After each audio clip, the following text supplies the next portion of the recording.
Musta'an. Allô? Là, je pense que ça bug plus. Ouais, T'as allô, eu... tu m'entends? Oui, oui, Naam, t'as eu un Tu petit souci m'entends? technique. Oui, tu m'entends, toi? Ouais, désolé. Ouais, ouais, non, je sais pas pourquoi, mais bon, désolé. En tout cas, je sais pas, tu m'entendais pas ou ça a bugué un Ah peu? non, ça a bugué totalement. Faudra peut-être reprendre. Ah Ouais, ouais? ouais, désolé. À partir de quand t'as perdu le fil? Bah, au moment À où... partir de la question dès le début? C'est ça, Dès le début, je reprends dès le c'est début? ça, exactement. D'accord. Donc je disais, pour réussir à répondre aux questions de la tombe, donc je disais, j'ai récapitulé qu'est-ce qui est voulu par la question de la tombe, parce que c'est pas tout le monde qui sait ce que c'est. Donc on va questionner la personne, celui qui meurt, qui sera dans sa tombe. On va le questionner, on lui dira quel est ton Seigneur, d'accord? Voilà, il y a un ange terrifiant, etc. Je pense que beaucoup connaissent le hadith. On va lui poser, on va lui demander quel est ton Seigneur. Et ensuite, on va lui dire quelle est ta religion et quel est ton prophète. Ça, c'est les questions c'est ça qui est voulu par les questions de la tombe. Et donc, comment on va faire pour réussir à répondre à ces questions-là? Pour réussir à répondre à ces questions-là, forcément, il faudra connaître son Seigneur. Car ce jour-là, ça va pas être ce qu'il y a dans la tête, ou les antisèches, ou des choses que, voilà, comme ça. Non, ça va être des choses qu'on vit, ce qu'il y a dans la poitrine, car ça va être un moment terrifiant. Il y aura un ange face à vous, et il faudra répondre à ce que vous avez vécu, ce qu'il y a dans votre poitrine. Et donc, quand on va vous poser la question, quel est ton Seigneur?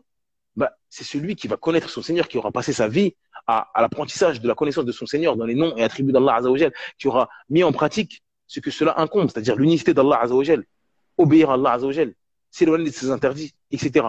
Donc, quand vous allez vivre de ça, ça va être ancré dans votre vie, forcément, vous allez pouvoir, bien sûr, Allah il va vous raffermir dans ça, mais vous allez pouvoir, et Allah Azzawajal, et répondre à cette question, quel est ton Seigneur? Pareil pour la religion, quand vous allez savoir ce que c'est l'islam, ce qui est voulu par l'islam, quels sont les objectifs de l'islam, et donc comment appliquer et vivre ton islam dans ta vie de tous les jours.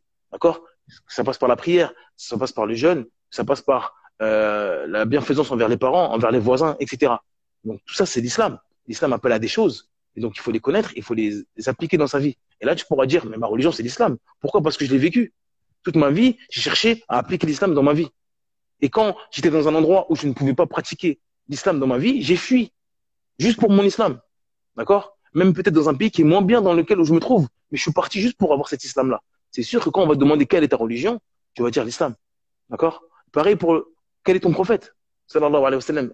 Tu vas dire toute ta vie, tu vas chercher qu'est-ce que le prophète sallam a fait. Tu vas chercher tout de suite la parole du prophète sallam, les actes du prophète sallam, pas des hommes, pas mon médeb, qu'est-ce qu'il dit, etc. Tout de suite, qu'est-ce qu'a fait mon prophète? Il y a des gens, ça ne les intéresse même pas. Je lui dis, mais le prophète, il a fait ça. Ah non, nous, chez nous, les Maliki, on dit ça. Nous, Hanbali, on dit ça. Oui, mais est-ce que le prophète a fait ça? Est-ce qu'il a dit ça? D'accord? Et encore une fois, ce n'est pas un blâme, c'est pas rabaissant vis-à-vis de nos imams. D'accord? Pourquoi je dis ça? Parce que certains, quand tu dis ça, ils pensent que tu dis, ah, mais ça veut dire que les imams, ils suivent pas le prophète. Non, ça veut pas dire ça. Ça veut dire que leur objectif, jour et nuit, c'était exactement ce que je viens de dire. Chercher est-ce que le professeur m'a fait ça? C'est ça leur objectif dans leur tête. Et donc, nous, on doit avoir ce même objectif. Mais il se peut qu'on se trompe. Il se peut qu'on n'y arrive pas. Et donc, on doit quand même, c'est-à-dire que si on vient après, nous, on doit quand même chercher à savoir, est-ce que ça a vraiment fait ça? C'est pas parce que l'imam Ahmed, l'imam Malik, l'imam Shafi'i, l'imam Aouza'i, qui vous voulez parmi les imams, tous les imams de la Sunna, ils ont un objectif, appliquer la religion d'Allah et du prophète sallam dans leur vie. Et donc, et de montrer aux musulmans, dans leurs ouvrages, dans leurs sciences, comment adorer Allah correctement. C'est ça leur objectif. Jour et nuit, ils ont donné leur vie pour ça. Mais ils peuvent avoir bon comme ils peuvent avoir tort. Comme vous connaissez le hadith, celui qui fait un effort de réflexion et qui a bon, il a deux récompenses. Et celui qui se trompe, il a une récompense. Donc c'est possible qu'il se trompe. Donc à partir du moment où c'est possible qu'il se trompe, quand vous venez après, vous devez chercher. Est-ce que c'est vrai ou pas? Est-ce que c'est ça? Et donc celui qui cherche dans sa vie toujours, jour et nuit, est-ce que le prophète sallam a fait ça? Est-ce que l'islam m'ordonne de faire ça? D'accord? Et qui met en pratique ça dans sa vie, et il apprend la biographie de son prophète sallam, et il essaie de mettre en pratique dans sa vie ce qui est arrivé au prophète sallam, parce que tout est arrivé au prophète sallam. Tout ce que nous, on vit, le prophète sallam l'a vécu. Tout ce que le musulman vit dans sa vie de tous les jours, ça, vous allez trouver ça, un passage dans la biographie du prophète sallam. Et donc, est-ce que vous, quand il vous arrive quelque chose, quand vous êtes dans un pays où on insulte l'islam, où on vous insulte pour votre religion, ou dans un pays où on applique l'islam, alhamdoulilah, ou dans un pays où il y a des innovations, ou dans un pays où il y a des hypocrites, etc. Tout ça, quand ça vous arrive, vous parlez avec votre tête, vous pensez avec votre tête, ou vous cherchez à savoir qu'est-ce que le prophète sallam a fait dans votre vie. À chaque fois que vous faites quelque chose, vous faites un pas, vous bougez, vous dites quelque chose, vous dites qu'est-ce que le prophète sallam a fait. Et donc je vais faire la même chose. Et là, bien sûr, quand on va vous poser la question quel est ton prophète, vous allez dire Mohammed sallallahu alayhi wa sallam, Mohammed ibn Abdillah. Parce que jour et nuit, votre obsession, c'est d'appliquer sa religion dans votre vie. Forcément, vous allez répondre à la question. Donc c'est ça qui va vous permettre de répondre aux questions de la tombe. Bien sûr, les trois fondements, car ce livre a été écrit pour pouvoir répondre aux questions de la tombe avec des preuves, etc. Celui qui maîtrise ce livre-là et qui le met en pratique dans sa vie, bien sûr, ça va être une aide magnifique. Il n'y a pas de débat. Mais dire, pour répondre aux questions, il faut apprendre les trois fondements, non, c'est pas correct. Pour répondre aux questions, il faut dire ce qu'on a dit précédemment. D'accord? Maintenant, celui qui veut céder des trois fondements, qu'il le fasse. Celui qui veut céder d'un autre livre d'un savant, qu'il le fasse. Mais l'objectif, encore une fois, c'est d'appliquer dans nos vies l'islam, d'accord, de mettre en pratique la religion du prophète Mohammed sallallahu alayhi wa sallam, d'accord, et bien sûr de connaître Allah azza wa jalla avant toute chose. Donc c'est ça qui va nous permettre de répondre aux questions de la tombe. Et on peut s'aider des trois fondements, de n'importe quel autre livre, d'un savant, de la sunna, il n'y a aucun débat, il n'y a aucun problème là-dessus. Mais mettre une condition, c'est-à-dire que ce livre-là, avant qu'il soit écrit par Cheikh Mohammed ibn al-Wahhab rahimahullah, on dit que les gens ils vont pas répondre aux questions, ils vont tous avoir tort, ils vont tous rater cette épreuve immense. Ben non. Donc ça veut dire que ça montre que c'est pas une condition pour répondre aux questions de la tombe. Il y a des compagnons, ils n'étaient pas là, ils n'ont pas les trois fondements, mais on n'a aucun doute qu'ils vont répondre aux questions. Donc on peut répondre à ces questions-là sans passer par les trois fondements, même si c'est un livre qui a été fait pour ça, qui est pour les débutants, pour les musulmans débutants, etc. Donc celui qui apprend ce livre de manière approfondie, qui le maîtrise, forcément ça va être une aide. Mais encore une fois, on a dit, ce jour-là, ça ne va pas être ce qui est dans la tête, ça va être ce qui est dans la poitrine. Et ce que vous avez vécu. D'accord? Et il y a beaucoup de gens qui pensent que apprendre le tawhid, c'est savoir qu'il y a trois catégories de tawhid et ils pensent que c'est comme ça dans sa vie. Non. Ça se vit, l'islam. Ça se vit au quotidien. Certes, on l'apprend, mais on l'apprend pour l'appliquer. Il y a des gens qui sont des gens de 80 ans ils savent même pas lire. Wallah, ils appliquent le tawhid tous les jours dans leur vie. Ils savent pas lire. Et quand tu lui dis, tu connais trois fondements, il dit, je connais pas. Mais wallah, quand, dans sa vie, c'est du tawhid. D'accord? Donc, encore une fois, on apprend pour mettre en pratique dans nos vies. Pas juste pour dire j'ai appris. Barakallahu fik, Ilyas. Voilà. Alors, au début, on en avait parlé, mais on va en reparler.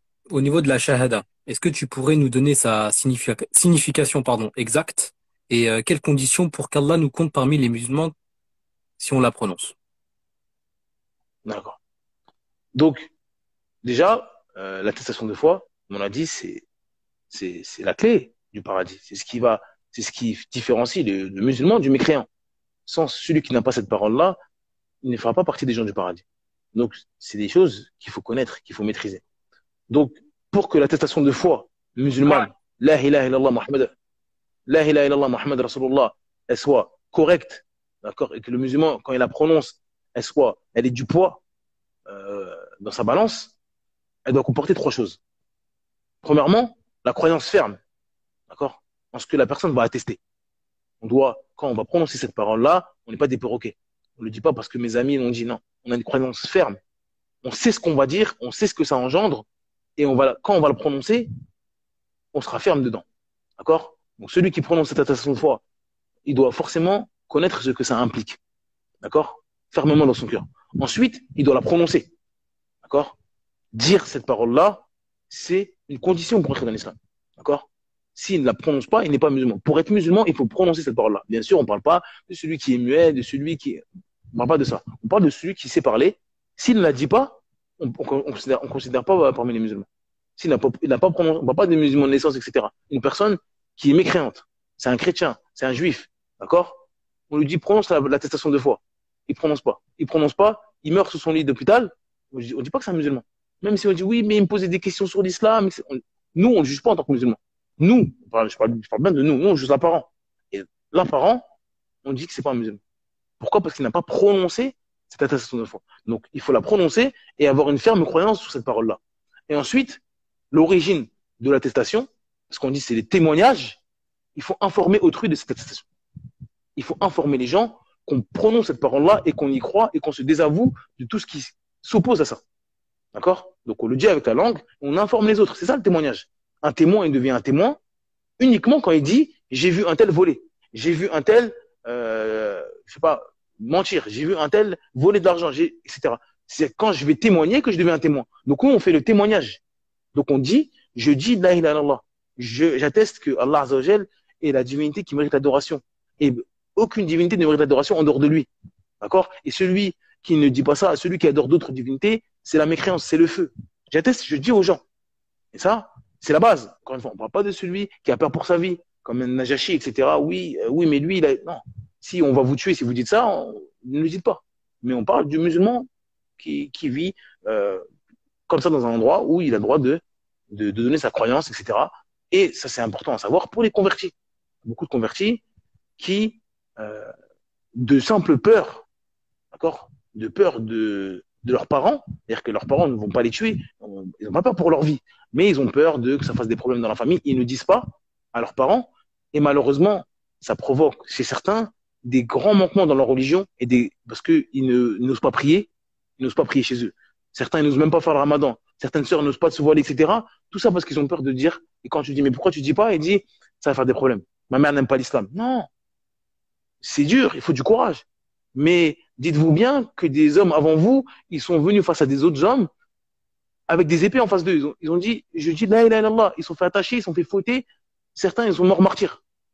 Je pense pas qu'aujourd'hui, en 2022, je pense pas qu'il y ait un parent aujourd'hui qui va faire ça à ses parents, à ses enfants. Allahu a'lam.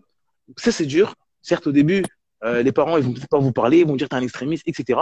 Mais encore une fois, c'est à vous d'être intelligent, d'avoir un bon comportement. Ils aiment ses parents, mais il ne faut pas négocier avec sa religion. Dire je suis musulman, j'ai accepté l'islam, pour moi c'est la vérité, et montrez-leur que cet islam-là, cette religion-là vous a rendu meilleur que vous étiez avant. Maintenant, tout dépend de votre comportement que vous allez avoir, etc.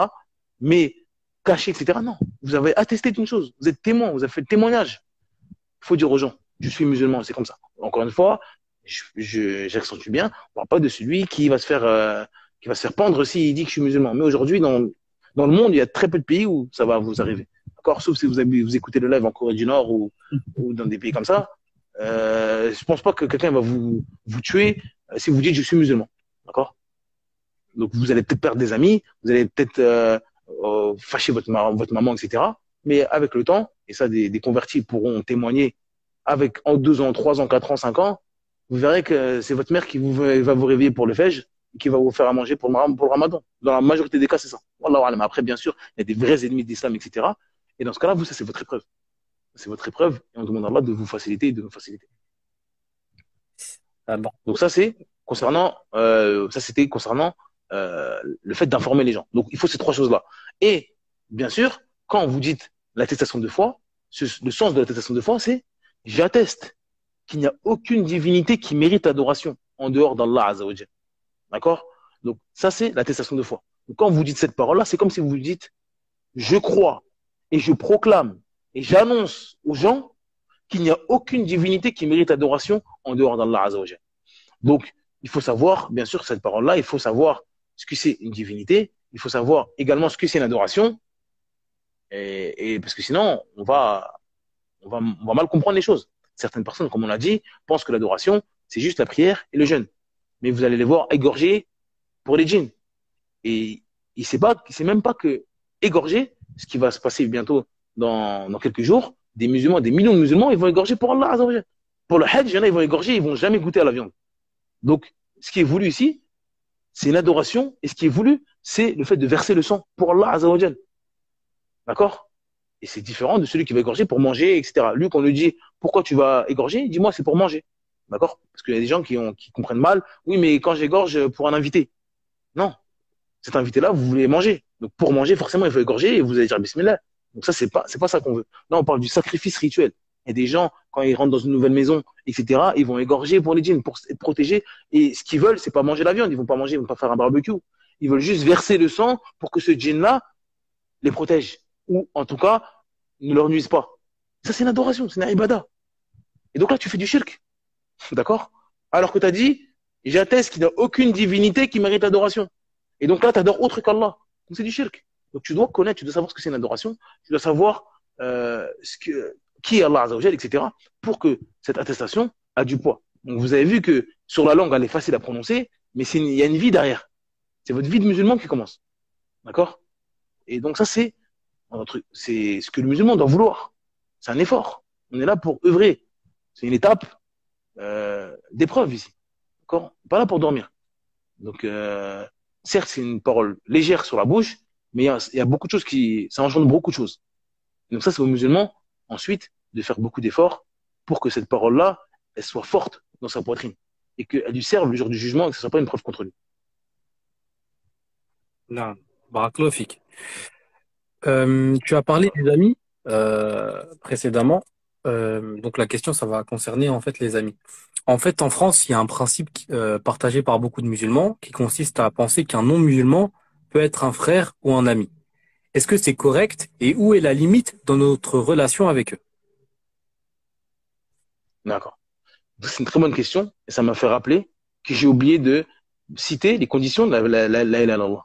Et donc, avec ces conditions-là, vous allez comprendre pourquoi on dit oui, j'ai un ami non musulman, etc. Et ça, c'est important. Donc, je vais citer brièvement, rapidement, les conditions, d'accord, de la ilaha illallah, parce que cette parole-là, elle a des conditions.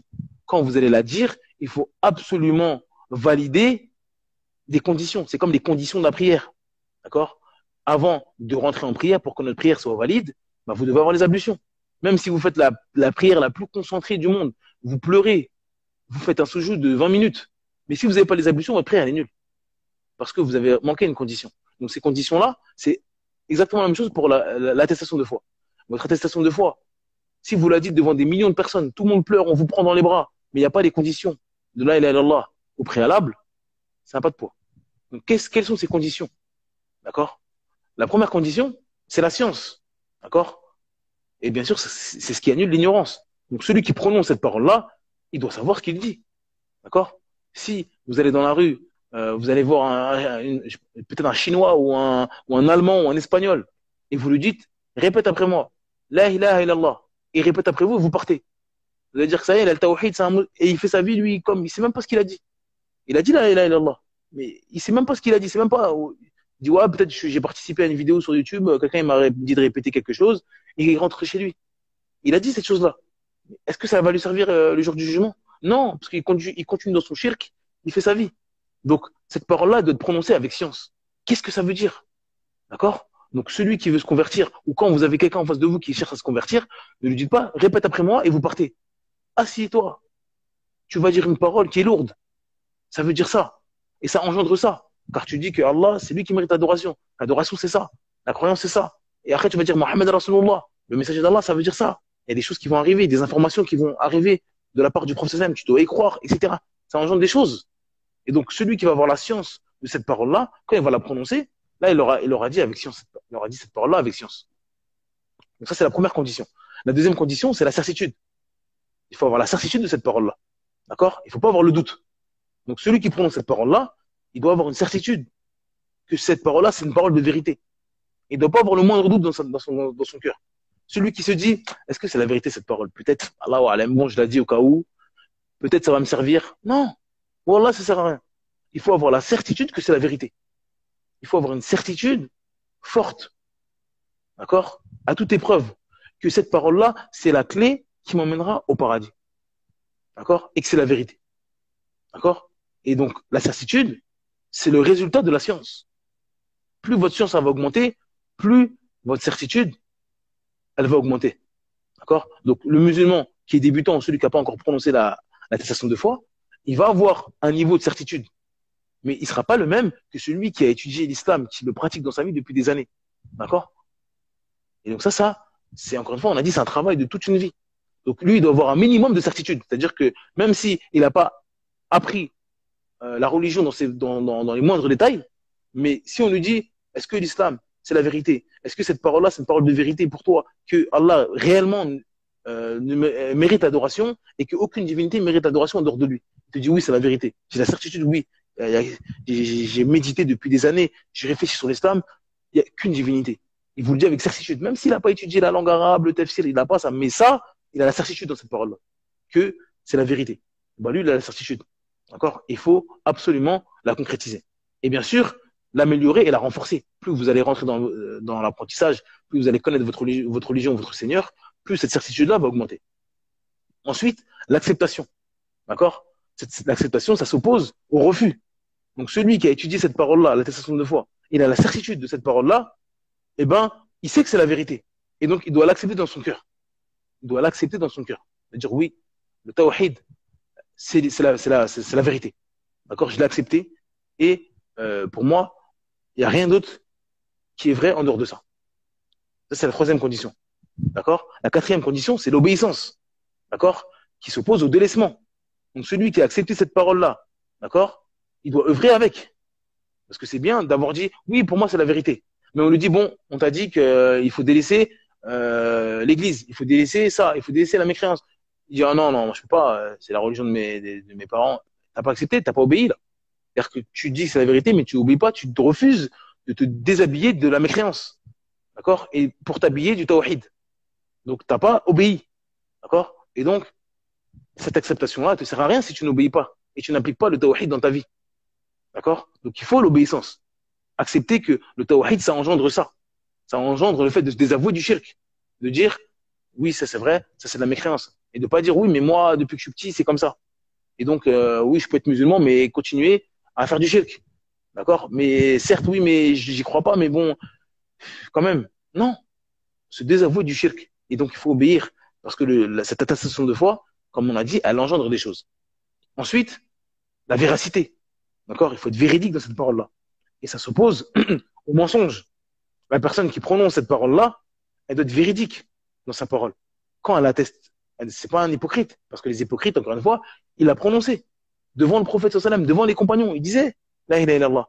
Mais il n'y a pas de véracité. Il n'y a pas de véracité. Ça, c'est important. Il faut être véridique dans sa parole. Quand on l'a dit, on est véridique, on y croit vraiment. Et c'est ce qui est la sixième condition, c'est la sincérité également, le monothéisme pur. D'accord? Ça s'oppose au shirk. D'accord? On ne peut pas dire, oui, je l'ai dit avec véracité, mais quand même, j'ai une petite divinité parce que quand même, il met une divinité de côté, comme les Grecs ou comme les. Il dit, il y a Allah, certes, oui, c'est la divinité, etc. Mais quand même, je ne peux pas délaisser, je ne sais pas, par exemple, c'est un grec, Athéna, ou je ne sais pas quelle divinité, il a une divinité à lui dans sa religion, et il dit, ça, quand même, je la garde de côté. D'accord? Ça me provoque de la chance. Quand je vais voir tel saint, je dis, non. D'accord? Il n'y a pas de sincérité dans ça. Il n'y a pas de monothéisme pur, il n'y a pas d'ikhlas. D'accord? Donc il doit, encore une fois, appliquer cette attestation de foi, la dire avec sincérité. Et donc, encore une fois, avec véracité et sincérité. Donc il l'a dit sincèrement dans son cœur et il l'a fait. Il l'a mis en pratique. Et il adore Allah Azzawajal avec ça. Et quand on l'a dit, ça y est, il s'y tient en fait. Il s'y tient. Ça, c'est la sixième condition. Et la septième condition, c'est l'amour. L'amour. Donc, cette parole-là, l'amour, elle s'oppose à la haine. Donc, celui qui adore Allah Azzawajal, forcément, il va aimer Allah Azzawajal. Parce que pour adorer Allah Azzawajal, il faut l'aimer. D'accord?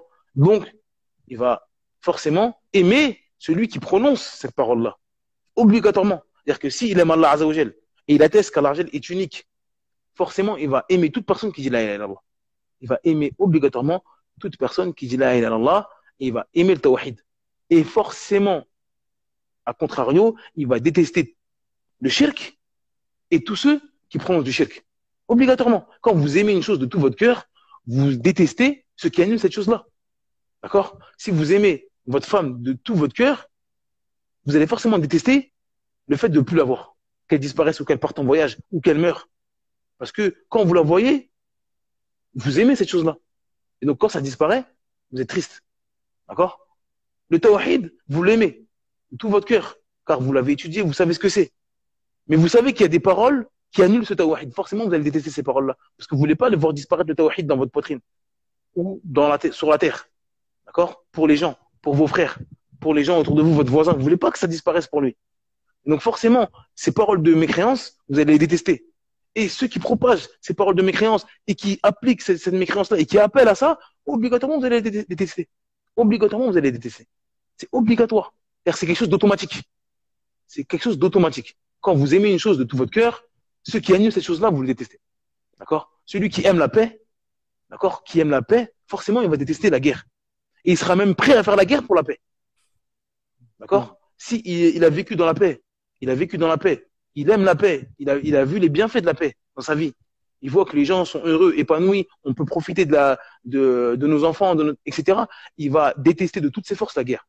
Et quand il va voir un groupe de personnes qui commencent à chercher à faire la guerre ou à commencer à diviser, etc., il va dire non, eux, il faut les arrêter tout de suite. Ils font le mal. Pourquoi? Parce qu'il a peur que la paix disparaisse. Parce qu'il a vécu la guerre. Il sait ce que c'est la guerre. Il connaît la gravité de la guerre. Il est prêt à prendre les armes pour arrêter ça. D'accord? Et donc, celui qui aime le tawhid, forcément, il va détester la mécréance. Et les gens qui proposent ça et qui appellent à ça. C'est obligatoire, c'est naturel, que vous voyez ou non. Et ça, toute personne qui est censée le sait. C'est-à-dire que quelqu'un qui n'aime pas, on va parler de la politique, quelqu'un dans la politique, je ne sais pas, quelqu'un de l'extrême droite, par nature, s'il aime l'extrême droite, il est dans ça, il a ces idées-là, par nature, il va détester l'extrême gauche. C'est naturel. Ça s'oppose à ses idées, en fait. C'est quelque chose de, c'est impossible qu'un homme, il aime une chose et son contraire. C'est pas logique, c'est impossible. C'est pas possible. Je peux pas aimer, comme on a dit, le tawhid et aimer le shirk. C'est pas possible. Parce que la présence du tawhid que j'aime, bah, le shirk va l'annuler. D'accord? Les deux choses ne peuvent pas être ensemble. Donc, je ne peux pas aimer ces deux choses-là. Et donc, ça revient à la question qu'on a dit. Malheureusement, et ça montre la grande faiblesse du tawhid dans la poitrine des musulmans. Et ça, c'est le grand méfait de vivre dans les pays de shirk, de mécréance, etc. C'est qu'on ne sait plus le tawhid, on ne sait plus l'amour aimé pour Allah. Il n'y a plus tout ça. Malheureusement, il n'y a plus tout ça. Et donc, la question, c'est vrai, il y a beaucoup de musulmans qui disent que oui, c'est mon frère, je l'aime, etc. Il faut avoir en tête que l'amour, comme on a dit, il y a plusieurs types d'amour. D'accord? Il y a l'amour absolu. Cet amour absolu, il est destiné à Allah Azza wa Jal. On a dit l'amour, c'est l'adoration. Et cet amour-là, aimé de manière absolue, on aime Allah Azza wa Jal de manière absolue pour son être, parce qu'il est parfait. D'accord? Et également pour les bienfaits qu'il nous donne, qu'il nous a octroyés. D'accord?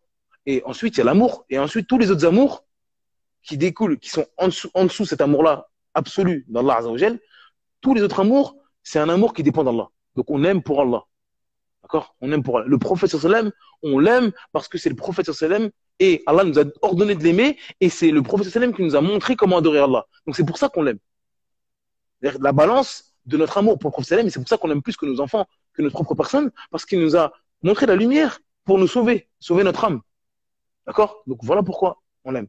Et ensuite, il y a les musulmans. On les aime parce qu'ils disent La ilaha illallah, Muhammad Rasulullah. D'accord? Et le pieux, on l'aime plus que le pervers parce qu'il fait des péchés. D'accord? Et le pieux, on l'aime plus que l'innovateur. Parce que l'innovateur, il innove dans la religion d'Allah Azza wa Jal. Donc, dans l'innovateur, il y a de l'amour et de la haine. On l'aime parce que c'est un musulman, il dit La ilaha illallah. Bien sûr, on parle d'une innovation qui ne fait pas sortir de l'islam. On l'aime parce qu'il dit La ilaha illallah. La ilaha illallah. Mais on a de la haine parce qu'il innove dans la religion d'Allah Azza wa Jal.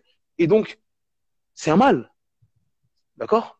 Et donc, cet amour-là, c'est-à-dire l'amour pour Allah et la haine qu'on a envers les gens pour Allah Azza wa Jal, eh ben, entre guillemets, la balance, c'est la religion. La balance, c'est la religion. Donc, quand on est face à un mécréant, l'amour qu'on lui donne ou l'amour qu'on ne va pas lui donner, c'est la religion, c'est pas notre tête. D'accord? Il y a des amours, on a dit l'amour absolu, on laisse. L'amour pour Allah, eh ben, on nous a dit de détester la mécréance. C'est un mécréant, on déteste. On déteste pour sa mécréance. On déteste. Mais maintenant, il y a un amour qui vient dans le cœur des gens, d'accord, et que vous n'avez pas demandé. Il y a un amour que l'homme a qui vient naturellement. Vous ne pouvez pas l'empêcher. Vous ne pouvez pas l'empêcher. C'est-à-dire que si vous avez un petit frère et vous êtes converti et ce petit frère-là est mécréant, et vous avez grandi avec lui depuis que vous êtes petit, cet amour-là, il est là en fait. Il est là, d'accord. Ou si par exemple vous avez un enfant qui est gravement malade, d'accord, et il y a un médecin dans votre pays qui a les compétences pour le sauver, d'accord, par la permission d'Allah, et il le guérit par la permission d'Allah, naturellement cet homme-là, il y aura quelque chose, vous allez avoir des sentiments pour lui. Vous allez avoir, à chaque fois que vous allez le voir, votre cœur il va se réjouir. D'accord? Ça, c'est des choses qu'on n'a pas demandé. Ça, c'est des choses qu'on n'a pas demandé. Donc, ça, c'est des choses qu'on n'est pas châtié pour ça. D'accord? Nous, ce qu'on parle, c'est je l'aime pour sa mécréance. Ou je l'aime pour une caractéristique qu'il a. D'accord? J'aime un footballeur, oh, etc. Des choses comme ça. Et on aime cette personne-là. D'accord? Ça, c'est pas permis. Soit on n'a pas le droit d'aimer quelqu'un pour sa religion, pour la mécréance, pour un mécréant, pour sa personne.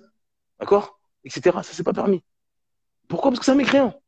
D'accord? Pourquoi c'est un mécréant? On parle pas de celui qui aime son frère, celui, etc. D'accord? Donc ça, c'est des choses à connaître et à apprendre.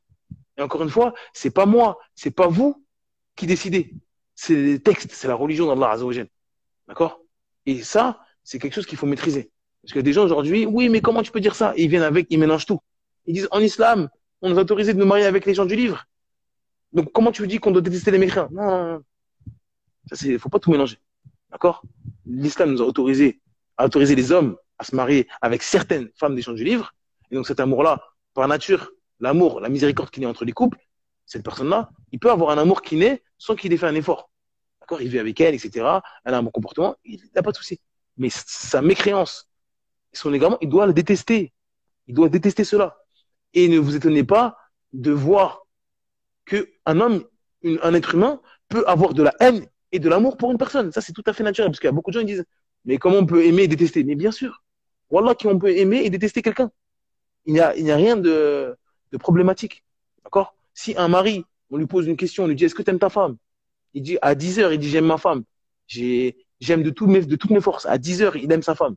Il rentre chez lui un peu plus tôt, à 15 heures, il voit sa femme avec un autre homme, il va dire, je la déteste. Mais est-ce que l'amour qu'il avait à 10 heures, il a disparu totalement? Voilà, il est encore là, l'amour.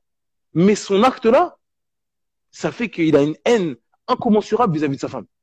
Et dites-vous bien que tromper son époux, c'est moins pire que le shirk. C'est moins pire que le shirk. Donc, votre ami qui est sur le shirk, qui insulte Allah Azzawajal, qui est mécréant, dites-vous bien, c'est pire que tromper sa femme, tromper son époux, tuer des gens, etc. Encore une fois, c'est haram. Je dis pas qu'il faut tuer, c'est bien, etc. Mais le shirk, c'est le plus grand des péchés sur la terre. Donc, si votre enfant ou si votre père, vous apprenez que votre père, aux informations, vous apprenez que votre père, c'est un pédophile ou c'est un tueur en série, vous allez avoir de la haine pour lui. C'est quelque chose de grave. Mais c'est impossible, de manière absolue, vous allez détester votre père. Vous aurez toujours une miséricorde pour votre père. Malgré tout ce qu'il a fait. Mais il y aura de la haine pour cet acte-là, que vous trouvez horrible. Bah, dites-vous bien que la mécréance, c'est pire que ça. Dites-vous bien que la mécréance, c'est pire que ça. Non, c'est vrai. C'est vrai. Alors, la question suivante, c'est certains musulmans aiment l'islam et s'en réclament. Mais ils préfèrent s'habiller comme les non-musulmans, trouvent que le voile légiféré est extrême et partagent des valeurs occidentales comme le féminisme ou la démocratie. Quel conseil pour ceux qui pourraient être concernés par cela? Bah déjà, après tout ce qu'on a dit, moi, quelque chose qui m'a interpellé dans cette question, c'est ils aiment l'islam. Oui, d'accord. Ça, c'est une affirmation qu'on devrait se poser. La question, c'est est-ce qu'ils connaissent l'islam? D'accord? Parce que celui qui connaît l'immense bienfait de l'islam et l'immense mérite que l'islam donne à celui qui apprend l'islam avec science, forcément, il va détester le contraire de l'islam. C'est-à-dire que quand vous connaissez une chose et vous connaissez sa valeur, d'accord? Vous connaissez sa valeur. Vous connaissez réellement la chose. D'accord? C'est comme un riche, peut-être. Un riche, imaginez-vous, un milliardaire. Un milliardaire. Quand vous lui parlez de la pauvreté, son cœur, il se serre. Parce qu'il a connu les bienfaits de la richesse. C'est-à-dire que celui qui n'a pas connu, un pauvre, quand tu lui parles de la richesse, il ne connaît pas. Il dit, ah, je sais pas, peut-être c'est bien, mais alors peut-être tu ne veux pas aimer, je sais pas. Mais celui qui a connu la richesse, c'est un bienfait. Et quand on lui parle de la pauvreté, son cœur, il se serre. Et il va faire toutes les causes pour ne jamais tomber dans ça. D'accord? Dites-vous bien que tous les trésors sur la terre, ça ne vaut rien vis-à-vis de l'islam. Le plus grand trésor que vous pouvez chercher sur cette terre, c'est l'islam. Donc vous avez un trésor dans les mains. Wallahi, tout ce qui peut annuler, diminuer ou entacher le bienfait de l'islam, wallah, vous allez vous en éloigner de toutes vos forces. Si vous savez le trésor que vous avez. Mais aujourd'hui, on a des musulmans qui ont un diamant dans les mains et ils l'échangent contre un paquet de chips.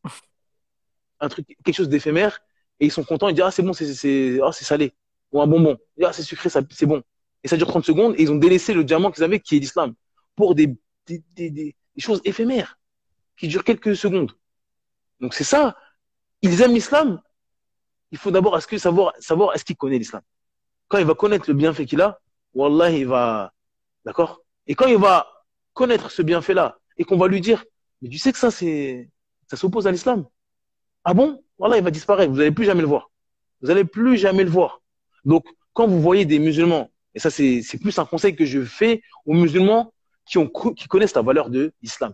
Quand vous voyez des musulmans, malheureusement, qui font des coiffures bizarres pour ressembler aux mécréants, qui mettent des t-shirts, des maillots, etc., ne leur dites pas, Subhanallah, tu ressembles aux mécréants, c'est quoi ça? Non. Montrez-leur qu'ils ont un diamant dans les mains. Et quand il va voir qu'il a un diamant dans les mains, voilà, il va jamais laisser avec sa coupe bizarre, il va jamais mettre des t-shirts bizarres, il va jamais faire des choses bizarres, aller dans des endroits bizarres qui contredit l'islam et qui s'oppose à l'islam, qui annule l'islam, de la mécréance comme le féminisme, des choses comme ça. Le féminisme, c'est une religion. C'est une religion. Des choses, vous croyez des choses, on voit aujourd'hui à la télé, quelqu'un qui dit je suis féministe, je suis musulmane. Je suis démocrate, je suis républicain, musulman. Comment ça? T'es féministe, musulman, comment ça? Le féminisme, tu n'as pas besoin, j'ai rien inventé. Tu as allé sur Wikipédia, tu as tapé féminisme. C'est une doctrine, en fait. C'est une doctrine qui s'oppose à l'islam. Mettre de manière absolue l'égalité entre l'homme et la femme. Alors qu'il y a des choses où l'homme et la femme, ils n'en sont pas égaux dans des choses. Et c'est pas moi qui ai inventé, c'est l'islam. C'est-à-dire que l'islam te dit, l'homme et la femme, dans des choses, on n'est pas égaux. Là, parce que, encore une fois, on a dit plusieurs fois dans des lives, l'islam, c'est pas l'égalité. C'est pas de l'égalitarisme, l'islam. C'est l'équité. C'est différent, l'équité. L'équité, c'est une chose. L'égalitarisme, c'est une chose. L'égalitarisme, c'est de dire, dans tout ce qui se passe, 50-50. Quoi qu'il arrive, on ne regarde même pas ce que c'est, tout pareil. D'accord? Et alors que l'équité, on dit non. On regarde la personne. Si elle mérite 10, on lui donne 10. Si elle mérite 30, elle mérite 30. C'est-à-dire que l'islam m'a obligé, en tant qu'homme, de subvenir aux besoins de ma femme et mes enfants.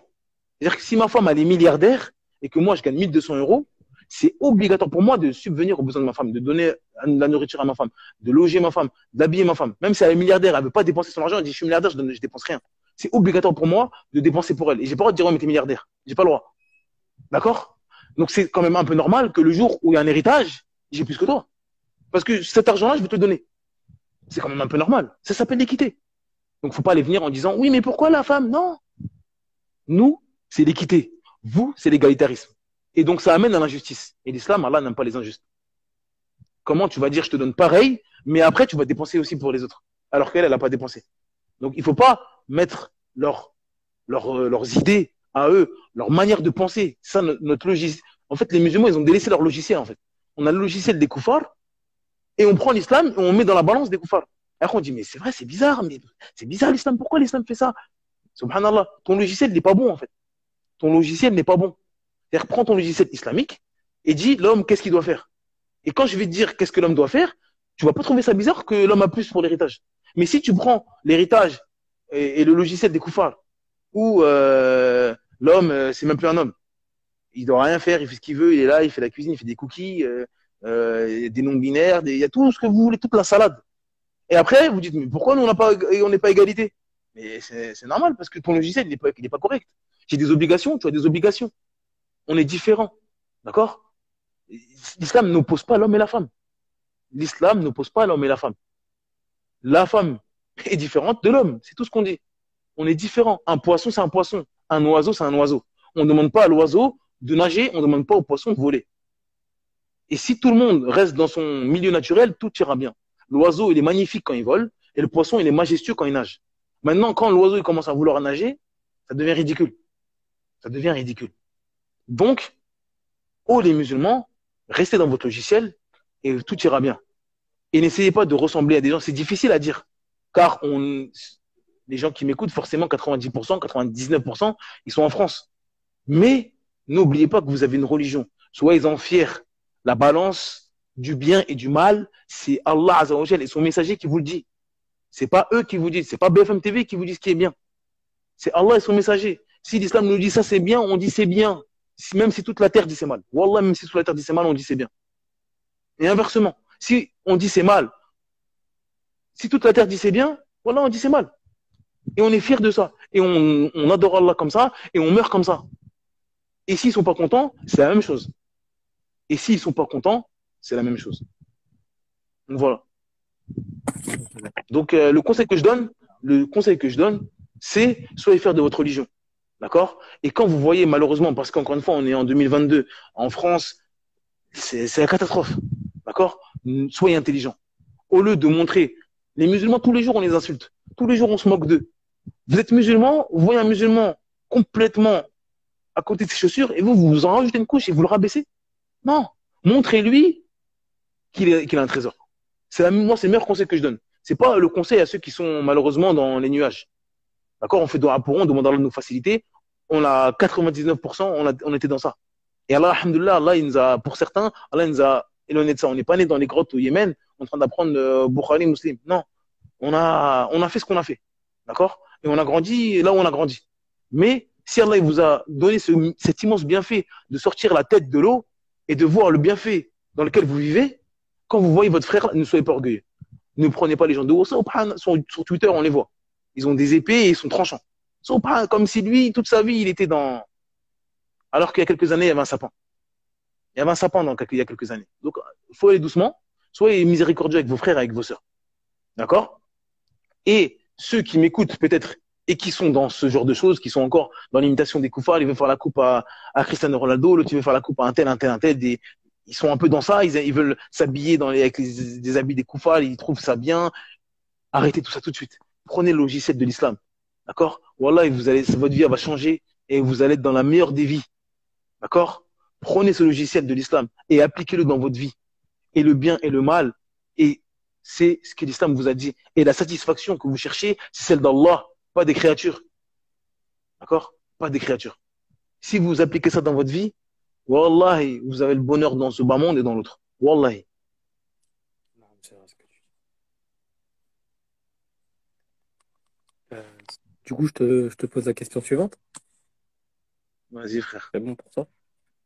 Alors, du coup, Toujours bon, frère. Toujours là. là, c'est un peu un changement de sujet. Tu en avais parlé un petit peu au début. C'est sur les madahib. Donc, du coup, quelle est la différence entre la salafia et les quatre écoles de jurisprudence? Quelle est la différence entre la salafia et les écoles et les quatre écoles? Voilà, quand j'ai eu cette question, mon frère, mon cœur, il a saigné, frère. J'ai dit non. J'ai dit, les gens d'Assouna, on a raté quelque chose. Hein. Ça fait mal qu'en 2022, des gens, ils posent cette question-là. Subhanallah. Donc, on va essayer d'abord, quand vous parlez d'une chose, il faut savoir de quoi on parle. Qu'est-ce qui est voulu pas? C'est quoi Salaf? C'est quoi Madhab? D'accord? Ne vous faites pas avoir par des termes. Les gens, ils aiment bien jouer avec des mots. Et vous pensez connaître ces mots-là. Wallah, vous savez pas ce que c'est. Donc, et c'est l'une des plus grandes causes que j'ai fait cette chaîne, le dictionnaire du musulman. Parce que la plupart des égarements des musulmans aujourd'hui, c'est utiliser des mots et ils ne savent même pas ce que ça veut dire. Et comme des perroquets, ils répètent avec la certitude. Et quand tu lui dis, ça veut dire quoi, Salaf? Oui, il n'y a plus personne. Harry, les madhab, c'est quoi madhab? Tout de suite, oui, mais Harry, les savants, ils ont dit c'est obligatoire, c'est quoi madhab? Silence radio. Donc c'est ça en fait. Ils savent même pas de quoi ils parlent. Donc il faut savoir de quoi on parle. Donc, c'est quoi Salaf? C'est qui les Salaf? C'est quoi Salaf? Les Salaf, c'est les 3 premières générations de musulmans. Ceux qui sont dans les 3 premiers siècles. D'accord? C'est les meilleurs des générations. D'accord? De cette communauté. Et c'est le commencement de cette communauté. Et c'est les exemples de cette communauté. Pourquoi? Parce qu'ils sont les plus proches du prophète sallam. Donc, il y a les compagnons du prophète sallam. Après, il y a les tabi'in et les atba'u tabi'in. Les 3 premières générations. Mais il est primordial aussi de comprendre que ça ne suffit pas d'être né dans les 3 premiers siècles de l'Égypte pour être considéré comme salaf. Très, très important. Et des gens, ils vont venir avec des paroles d'égarement et ils vont vous dire, c'est tel imam qui a dit, il est né en 200. Ah, 200, 3 premiers siècles, c'est la vérité. Non. D'accord? Ce qui est considéré comme salaf, c'est ceux, d'accord, des 3 premiers siècles, ça c'est ça, mais qui sont en conformité avec la croyance du prophète Mohammed sallallahu alayhi wa sallam et de ses compagnons. Très, très important. D'accord? C'est ça les salafs. C'est-à-dire qu'il faut qu'ils soient dans les 3 premières générations et que leur croyance soit en conformité avec celle du prophète sallam et de ses compagnons. D'accord? Donc s'il est né en 250 de l'Hégire, ça ne suffit pas. Qu'est-ce qu'il dit? S'il dit Allah il est partout, wallah, il fait partie de nos salafs. C'est pour ça que certains savants, ils rajoutent as-salaf as-salih. Les pieux prédécesseurs. Ils rajoutent salih parce que salaf, les gens ils vont comprendre, ceux qui nous ont précédés, 3 premiers siècles, tout ce qui se passe dans les 3 premiers siècles, c'est la vérité. Mais non, il y avait des khawarij à l'époque dans les 3 premiers siècles. D'accord? Il y avait des chiites. D'accord? Il y avait des égarements. D'accord? Il y a des grandes fidèles dans les 3 premiers siècles. Et donc, on peut pas dire, comme ils sont dans les 3 premiers siècles, c'est la vérité, de manière absolue. Et ça, l'imam As-Safarini, il l'a dit. il dit ce qui est voulu par la voie des salafs et ce sur quoi les compagnons étaient. Les tabi'in qui les ont suivis de la meilleure des manières, ainsi que leurs élèves connus comme étant des imams, d'accord, qui ont servi cette religion. Parmi eux, pas ceux qui ont été jugés d'innovateurs. Et pas ceux, très important, je répète, et pas ceux qui ont été jugés d'innovateurs. Donc, dans les 3 premiers siècles, il y a des gens qu'on a traités d'innovateurs. Et ils sont dans les 3 premiers siècles. Eux, ils ne sont pas considérés comme les salafs. D'accord? Donc, ceux qui ont été jugés d'innovateurs ou nommés par des noms négatifs, tels que les Khawarij, les Shiridi, les Rawafid, les Qadariya, les Murji'a, les Jabriya, les Jahmiya, les Mu'tazila et autres. D'accord? Tout ça, c'est des sectes. Et il y en a, ils sont apparus dans les 3 premiers siècles. Donc, ça ne rentre pas dans les salafs. Et il y a beaucoup de gens aujourd'hui sur Twitter, ils ramènent des avis, regarde, et c'est un Mu'tazili. D'accord? C'est un Jahmi. C'est un Murji. Et ils disent, 3 premiers siècles, les gens ils disent, ah, c'est les salafs. Ah, c'est bon, alors on doit suivre. Et après, les gens, ils sont mélangés. Donc, c'est ça qui est voulu par les salafs. Les salafs, c'est ceux qui suivent le Coran et la Sunna avec la compréhension des compagnons. D'accord? Donc, les compagnons, il n'y a pas de débat là-dessus parce qu'on a des versets qui sont sur la droiture tous. D'accord? Mais ensuite, c'est-à-dire qu'on n'a pas de versets sur les tabi'in. Donc, pour que ce tabi'in soit considéré comme salaf, il faut qu'ils soient en conformité dans la croyance, la jurisprudence et le comportement avec Abu Bakr, avec Omar, avec Othman, avec Ali, avec Bilal et tous les autres compagnons. Radiyallahu anhum. D'accord? Et pareil pour les adba' ou tabi'in. Donc, c'est ça les salafs. Donc, les salafs, c'est nos exemples. On est d'accord? Maintenant, salafi ou la salafiyya, c'est le fait de se revendiquer de ces gens-là. Donc, si on est musulman, on suit le Coran et la Sunna avec la compréhension des salafs, on a défini ce que c'est salaf, et le fait de dire je suis, moi c'est ça ma voix, si on te dit qu'est-ce que tu suis dans ta vie, je suis le Coran, la Sunna avec la compréhension des premiers musulmans, des musulmans qui ont la même croyance que Abu Bakr, que Omar, que Othman, que Ali, et la même jurisprudence qu'eux, et le même comportement. Si vous dites ça, c'est ça la salafia. C'est ça la salafia. D'accord? Donc c'est ça la salafia. Donc là, on a défini ce que c'est la salafia. Ensuite, on nous demande la différence avec les 4 écoles. Donc c'est quoi, qu'est-ce qui est voulu par 4 écoles? D'accord? Dans la bouche des musulmans, 99% des musulmans, quand on dit les 4 écoles, c'est les 4 écoles de jurisprudence, d'accord? Celle de l'imam Abu Hanifa, rahimahullah, l'imam Malik, rahimahullah, l'imam Shafi'i, rahimahullah, et l'imam Ahmed. D'accord? C'est ça qu'on veut par les 4 écoles. Donc ça, c'est une école de jurisprudence. Et ces 4 imams-là, c'est nos salafs. D'accord? Ils sont dans les 3 premiers siècles, ils ont une bonne croyance, ils ont un bon comportement, et donc c'est nos salafs. Mais ce qui est voulu, c'est la jurisprudence. D'accord? Donc celui qui suit la jurisprudence, d'accord, à travers leurs sciences, leurs ouvrages, et qui a la croyance de ces gens-là, parce qu'on entend, je suis Maliki Ash'ari, je suis Maliki Mu'tazili, ça n'existe pas ça. Comment je suis. Wallah, l'imam Malik, il se désavoue de toi. L'imam Malik se désavoue de toi. Comment tu es Maliki Ash'ari? Subhanallah. Comment? Ça n'existe pas ça. Donc, celui qui va apprendre la jurisprudence d'imam Malik, qui a la croyance de l'imam Malik, qui a le comportement d'imam Malik, il n'y a pas de souci. Vas-y. Pareil avec l'imam Ahmed, pareil avec l'imam Shafi'i, pareil avec l'imam Awza'i, avec Sufyan al-Thawri, tous nos salafs. Il n'y a aucun débat. C'est-à-dire que les salafs, c'est la croyance, la jurisprudence et le comportement. Et donc, les 4 écoles, c'est une partie de ce qu'on a dit, c'est-à-dire la jurisprudence. Donc, comment nos salafs ont étudié et nous ont transmis la jurisprudence, comment prier, comment jeûner, etc. D'accord? Parce que quand on veut les 4 écoles, on veut que la jurisprudence. La croyance, c'est autre chose. Mais ces gens-là, c'est nos imams. Ils ont une bonne croyance. D'accord? Et ils nous ont appris comment nous comporter face au texte. D'accord? Et donc, celui qui suit ces imams-là dans la croyance, dans la jurisprudence et dans le comportement, eh ben, alhamdoulilah. D'accord? Mais maintenant, venir nous dire, oui, je suis un madhab. D'accord, mashallah. Vas-y, prends l'imam Malik. D'accord. Prends l'imam Shafi'i. Mais je suis Ash'ari. Comment ça? Comment ça, t'es Ash'ari? Subhanallah. Oui, moi, je vois que Allah, on dit pas qu'il a des mains, tout ça. Alors que ces imams-là, ils nous ont appris notre croyance. Ils nous ont affirmé ces choses-là. Ils ont affirmé les attributs d'Allah, Azzawajal, etc. T'es pas Maliki. Wallah, t'es pas Maliki. Wallah, l'imam Malik, il fait des avec toi. Il fait des avec toi. Et donc, ça veut dire qu'il n'y a aucune différence à faire entre la Salafiyya et l'imam Malik, l'imam Ahmed. C'est nos savants. On les aime plus que ceux qui prétendent les suivre alors qu'ils sont Ash'ari ou qui sont Mu'tazili ou qui sont égarés. Wallah, on les aime plus que vous. Parce que Bi'idhnillah, on les suit dans la croyance, dans la jurisprudence et dans le comportement. Bi'idhnillah, Azza wa Jal. Quand l'imam Malik, il avait un muqtadi, un nouveau novateur devant lui, il a dit sortez cette personne de la mosquée, c'est un innovateur. Et aujourd'hui, vous nous dites non, tout le monde peut s'écouter tant que. Non. L'imam Malik, il n'a pas dit ça. Il a dit sortez-moi cette personne-là, cet innovateur de la mosquée. Et vous venez et vous dites non, mais oui, ceux qui disent Allah, il est partout, c'est quand même des gens de la sunna, même s'ils ont des erreurs. L'imam Malik n'a pas dit ça. Subhanallah. L'imam Ahmed, subhanallah, il a été fouetté, torturé pour ne pas prononcer une parole de mécréance, pour ne pas dire que le Coran, il est créé. D'accord? Et donc, aujourd'hui, quelqu'un qui dit le Coran, il est créé, d'accord? Il dit cette parole-là, que l'imam Ahmed n'a pas dit, sa vie était en danger, et vous dites non, mais la baisse. Non, c'est pas suivant Medheb. Medheb, c'est la voix de l'imam Malik, la voix de l'imam Ahmed, et sa voix, c'est la croyance, la première chose quand même, la jurisprudence et le comportement vis-à-vis des musulmans, vis-à-vis des muqtadi'a, vis-à-vis des kuffars, etc.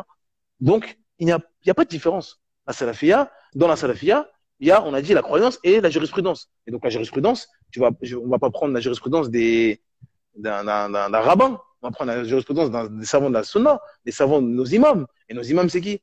L'imam Malik, l'imam Abu Hanifa, l'imam Auza'i, l'imam Shafi'i, l'imam Sufyan al-Thawri, et tout ça. D'accord? Donc, il n'y a pas de différence à faire. C'est ça qui fait mal. Comment aujourd'hui, il y a des gens qui pensent que suivre un madhab, ça contredit la salafia.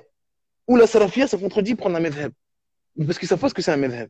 Parce qu'il y a des gens qui nous proposent suivre un madhab, voilà, je sais pas qu'est-ce qu'ils sont en train de nous proposer. D'accord? Et donc là, oui.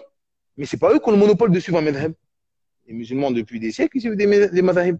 Les gens de la sunna, il n'y a pas plus qu'aujourd'hui sur la terre, il n'y a personne qui est à ce niveau-là et qui a cette connaissance de la sunna. Et pourtant, ils ont suivi des madhab. D'accord? Donc, c'est pas, le problème, c'est pas suivre un madhab, c'est qu'est-ce qu'ils nous proposent, ces gens-là. Parce qu'on sait qu'est-ce qu'il y a derrière. On sait la volonté qu'il y a derrière.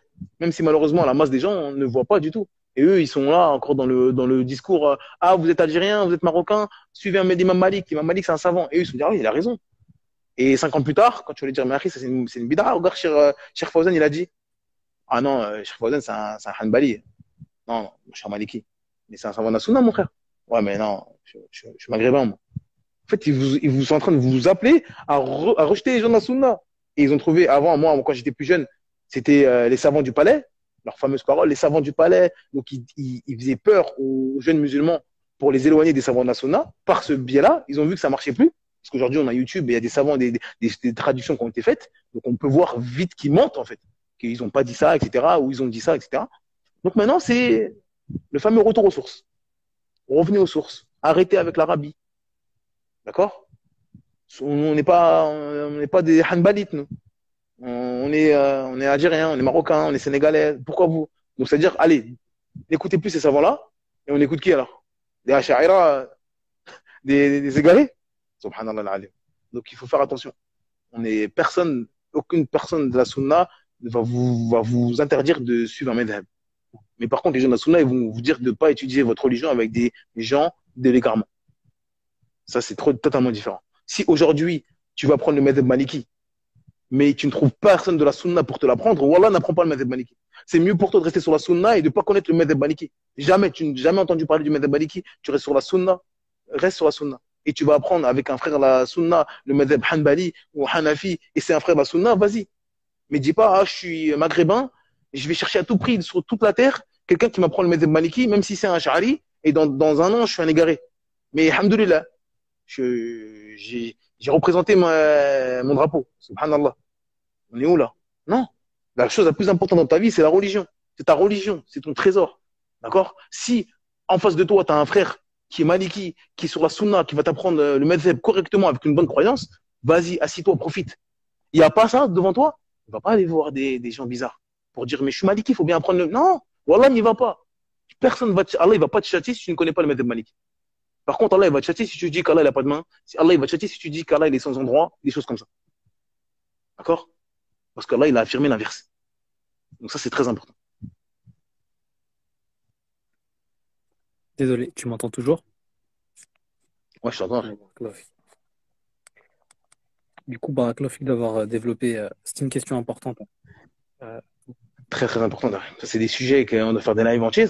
Aujourd'hui, et même poser des questions vraiment sur ça, parce que Malheureusement, les gens, ils sont, ils ont été ensorcelés parce que ce qu'on leur propose sur les réseaux, parce que malheureusement, les mosquées aujourd'hui, c'est fini. Ouais. On leur ramène ça. Ouais, suivez un madhab de votre pays. Cette parole-là, voilà, comme il dit Ibn al-Qayyim, kalamul haqq yuridu bihi al-batil.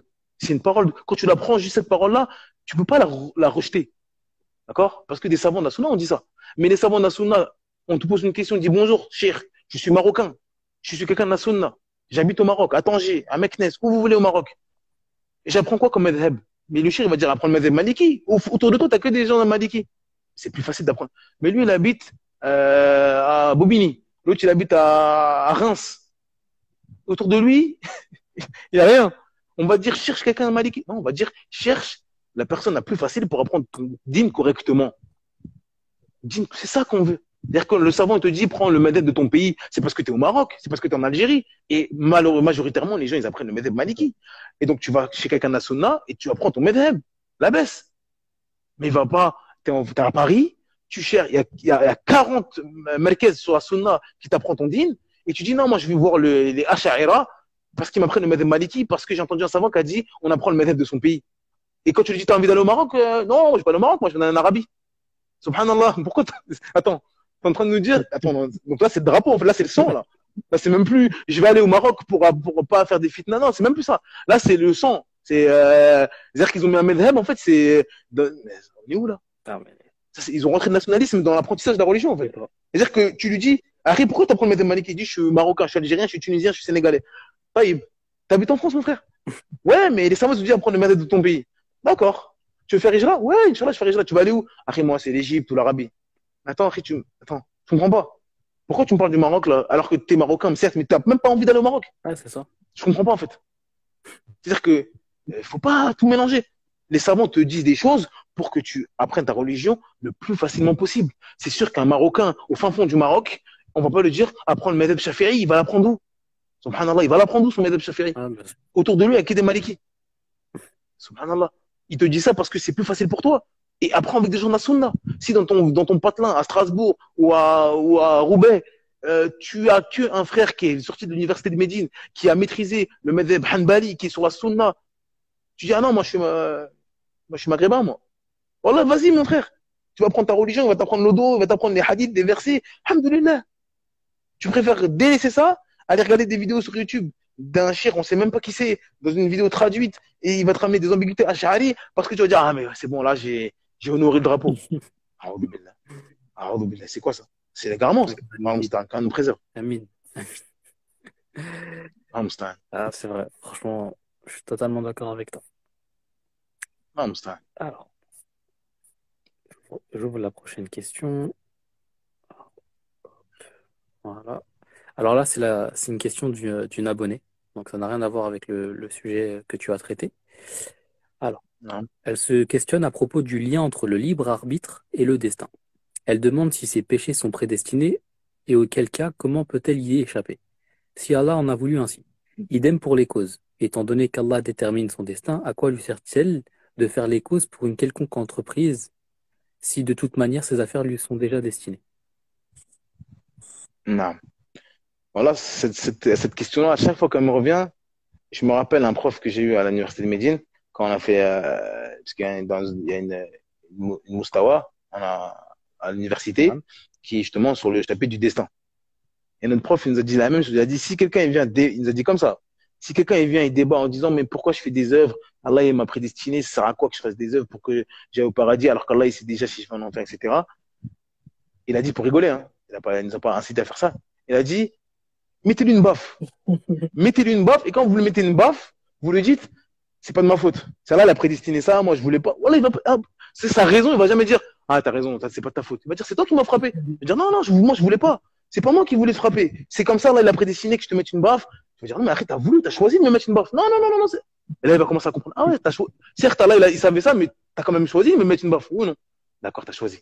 Donc, t'as choisi. Maintenant, aujourd'hui, ton enfant, il est dans un bâtiment en feu. Il est en face de toi. La porte, elle est ouverte. Tu vas pas bouger, tu vas dire non. Allah, il a décidé si mon enfant il va mourir ou pas. Pourquoi je vais prendre mon enfant et courir? Je vais rester là. C'est Allah qui décide. Tu vas prendre ton bébé, tu vas courir de toutes tes forces, tu vas faire des causes. Parce que certes, Allah, il sait, mais toi, tu sais pas. Donc tu vas tout faire pour t'enfuir. D'accord? Maintenant, il y a le feu de l'enfer. D'accord? Et on te dit, ne fais pas ça, tu vas aller. Ne dis pas ça, tu vas aller. Et toi, tu restes là, tu dis, mais ça sert à quoi? Allah, c'est déjà, je vais en enfer. C'est contre la raison, en fait, ce que tu dis. C'est contre la raison. C'est-à-dire que Allah, il sait, c'est normal, c'est l'alim, il sait toutes choses. Mais toi, tu sais? C'est-à-dire qu'aujourd'hui, là, qui peut dire, moi, je vais au paradis? Tu sais pas. Tous les jours, on se bat, le réveil, on met 4 réveils pour le Fajr. D'accord? Le Isha, il a minuit et demi en France. Tes yeux, ils sont en train de tomber. Pourquoi tu fais tout ça? C'est parce que tu sais pas, donc tu as envie d'y aller. Tu fais des causes pour aller au paradis, en fait. Et ça, c'est tout être humain qui comprend ça. Subhanallah. J'ai jamais vu un humain ouvrir la bouche et quand tu lui dis pourquoi tu ouvres la bouche, il dit j'attends la nourriture qui vient. Mais va faire la cuisine. Tu vas faire les courses pour manger. Même si Allah, il sait que le nombre de graineries qui va dans ta bouche. Mais est-ce que le fait que tu saches qu'Allah, il connaisse les graineries dans ta bouche, tu ne vas pas aller manger?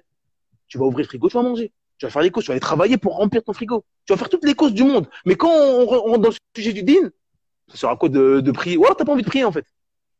Voilà, t'as pas envie de prier en fait. Parce que pour manger, t'as compris. Pour boire, t'as compris. Pour te marier, t'as compris.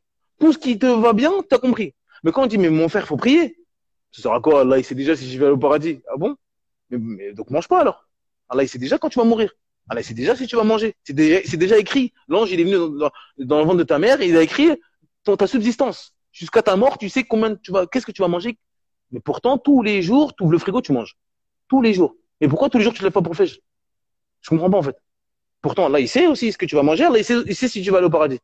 Mais toi, tu sais pas, mon frère. Ma sœur, tu sais pas. Donc, tu fais des causes comme tout être humain. Là, il a placé des causes pour les êtres humains et on fait des causes. Et toute personne qui a une raison comprend qu'on fait des causes dans la vie.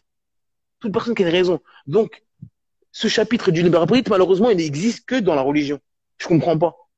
Dans toute chose mondaine, il n'y a aucune personne, il va dire, je vais être médecin. Ah bah, vas-y, apprends, non, je reste assis, ça va venir médecin.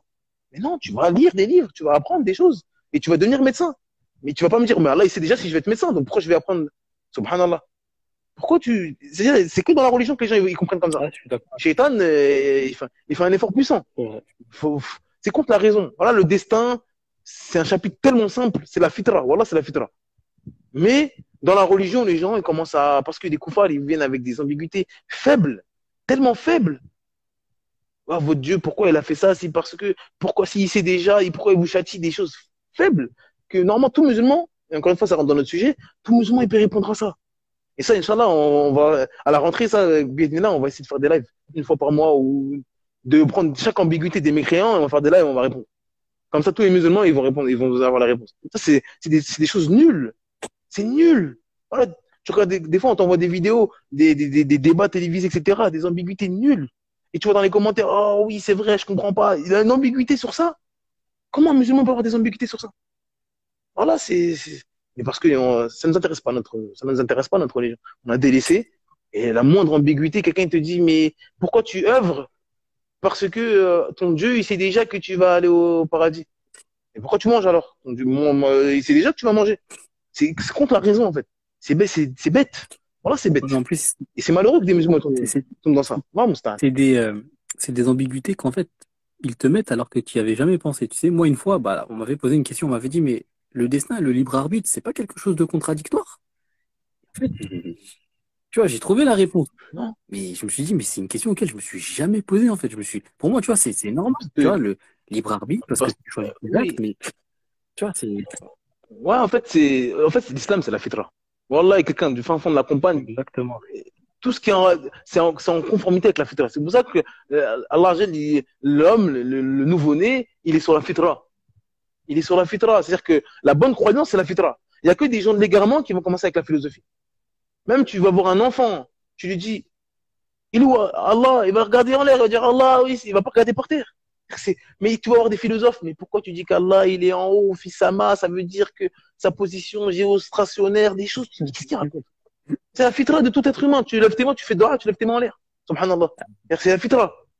C'est-à-dire qu'il y a des choses simples. Je veux dire, Allah, il me voit, Allah, il va être en colère. Ah non, dis pas qu'en colère, parce que ça veut dire que tu ressembles à ces créatures. Un enfant de 5 ans, tu lui dis Allah, il est en colère, oui, parce qu'Allah, c'est comme toi. Non, c'est pas comme moi. C'est la fitra, en fait. Allah, il te voit, oui, moi aussi, je vois. Allah, il voit comme toi. Non, Allah, il voit tout. Allah, il sait. Un enfant de 5 ans, il sait. Mais toi, tu viens, à 60 ans, tu viens nous faire le philosophe. Non, mais si tu dis ça, ça veut dire l'anthropomorphisme, et tu nous viens avec ta philosophie. C'est-à-dire que c'est la fitra. C'est-à-dire que le destin aussi, c'est la fitra. Mais il y a des gens, malheureusement, de ne pas apprendre sa religion, de vivre avec les koufars, etc., ils viennent avec une ambiguïté. Et les musulmans, ils n'arrivent même pas à dormir après. Ils disent, j'arrive pas, je doute de ma foi. Tu sais quoi la question? Ah, tu vois la question, c'est, mais Harry, subhanallah. Comment? Comment un musulman peut, c'est pas contradictoire le libre arbitre. C'est quoi le libre? Encore une fois, ça revient aux définitions. Arrêtez des fois avec les définitions des koufars, en fait. Ouais. Beaucoup de musulmans et beaucoup d'ambiguïté, ça vient avec les définitions des koufars et ils mettent à l'islam. Et les gens, ils viennent te voir, Harry, le viol conjugal, Harry, la pédophilie, tout. Ça, c'est des mots des koufars. Nous, qu'est-ce que dit l'islam? D'accord? Qu'est-ce que dit l'islam? Et on dit, ça c'est haram, ça c'est halal, etc. Mais venez pas avec des mots, des koufars, qui nous ont fait des lois, et maintenant, c'est eux qui nous disent c'est mal, et nous on dit c'est mal. Ou c'est eux qui nous disent c'est bien. Non, le bien, le mal, c'est Allah qui nous a dit. D'accord? C'est tout. C'est-à-dire qu'aujourd'hui, dans un pays, ils vont dire que se marier avec sa cousine, c'est de l'inceste. L'inceste, c'est mal, c'est puni par la loi. Ah, l'islam dit on peut se marier avec des cousins. Ah, c'est de l'inceste. Ah, le prophète, il se marie avec sa cousine, Zaynab. De base, leur bien et leur mal, c'est toi, tu t'as mis l'islam sur leur cadre du bien et du mal, en fait. On vous regarde même pas. On ne vous regarde même pas. Notre bien, notre mal, c'est Allah qui nous a dit. D'accord? Tu veux pas te marier avec ta cousine, te marie pas avec ta cousine, mais viens pas nous dire que c'est mal. Celui qui veut, il fait. Celui qui veut pas, il veut pas. D'accord? C'est tout. L'islam nous a dit, on peut se marier avec 4 femmes, on peut se marier avec celui qui veut pas, il veut pas. Mais viens pas nous dire que c'est mal. Viens pas nous dire que c'est mal. Exactement. Si Allah nous a autorisé, c'est bien. Celui qui veut, il veut. Celui qui veut pas, il veut pas. D'accord? Il y a des pays, sa cousine, c'est inimaginable. Il y a des pays, c'est tout à fait normal. Faites chez vous et ne faites pas chez vous. Mais venez pas nous dire c'est mal ou c'est bien. Parce que Allah nous a dit qu'on a droit. Donc s'il en a droit, c'est bien. D'accord? Ça, c'est la base de toute chose. Notre balance, c'est le Coran et la Sunna. D'accord? Donc, je sais pas pourquoi je suis venu dans ça, mais le destin, pour revenir à la question, c'est simple. Le libre arbitre dans la religion, mets-le dans le libre arbitre dans toutes les choses de la dunya. Tu vas pas arrêter ton travail parce que tu sais que t'as pas de travail, ça va être une cause pour amener de l'argent, et cet argent-là, tu vas faire les courses, tu vas nourrir ton bébé. Tu vas pas dire j'arrête de travailler parce que Allah, il a prédestiné mon bien. Pourquoi c'est ça? Non, Allah, il sait toutes choses. Toi, tu ne sais pas. On t'a demandé de faire les causes, fais les causes. Et demande à Allah de faciliter. La définition du tawakkul, faire les causes et se remettre à Allah. Qu'est-ce que vous voulez de plus? Prof et Kilyes. Alors, là, ça, on va changer aussi de sujet. Du coup, est-ce que les hypocrites sont essentiellement des ennemis de l'islam qui cachent leur aversion, ou peuvent-ils être des gens animés d'une bonne volonté mais qui ont des manquements? Encore une fois, ça revient au mot hypocrite. Qu'est-ce que tu veux par hypocrite? Hypocrite comme les Français, la langue française. Ah, je dis quelque chose, parce qu'il y a des gens comme ça, c'est vrai. Des gens, ils disent, ah, c'est un hypocrite. Et l'autre, il vient sur Twitter, ah, c'est un hypocrite, lui. Il parle dans mon dos. Et l'autre, il vient en commentaire, arrête, t'as fait son tekfir, t'as dit ça, mécréant. Donc l'autre, il est dans la définition de l'islam, l'autre, il est dans la définition de la langue française, et après, ça devient une salade. D'accord? Qu'est-ce que tu veux par hypocrite? Si tu veux hypocrite, islamiquement parlant, l'hypocrisie, ça se divise en deux. L'hypocrisie majeure, c'est-à-dire montrer l'islam et cacher la mécréance. Donc ça, il n'y a aucun débat, c'est mal, ça. Tu montres aux musulmans, regardez, je suis musulman, je vais prier avec vous, je fais le djihad avec vous. En fait, je cache l'islam et je sais que l'islam apparent va me donner des droits. On a dit, celui qui dit la ilaha illallah d'apparence, c'est un musulman, donc il aura des droits. D'accord? Tu vas te marier, je vais te marier à ma fille, et tu vois, je veux dire, tu vas te marier avec un tel, tu vas faire ça, je vais te passer le salam, je vais prier sur toi. Donc, t'as un droit, t'as une force quand tu dis la ilaha illallah auprès des musulmans. Mais toi, tu vas montrer ça pour cacher l'islam et même pour détruire l'islam de l'intérieur. D'accord? Parce que tu détestes, tu as une aversion pour l'islam. Mais cette aversion-là, tu vas te mettre un bouclier qui est l'islam, d'apparence, bien sûr, pour assouvir ta haine de l'islam. C'est ça, un hypocrite. D'accord? Tu caches la mécréance. D'accord? Et les mécréants, c'est les ennemis d'Allah, Azzawajal. D'accord? Donc ça, c'est la majeure.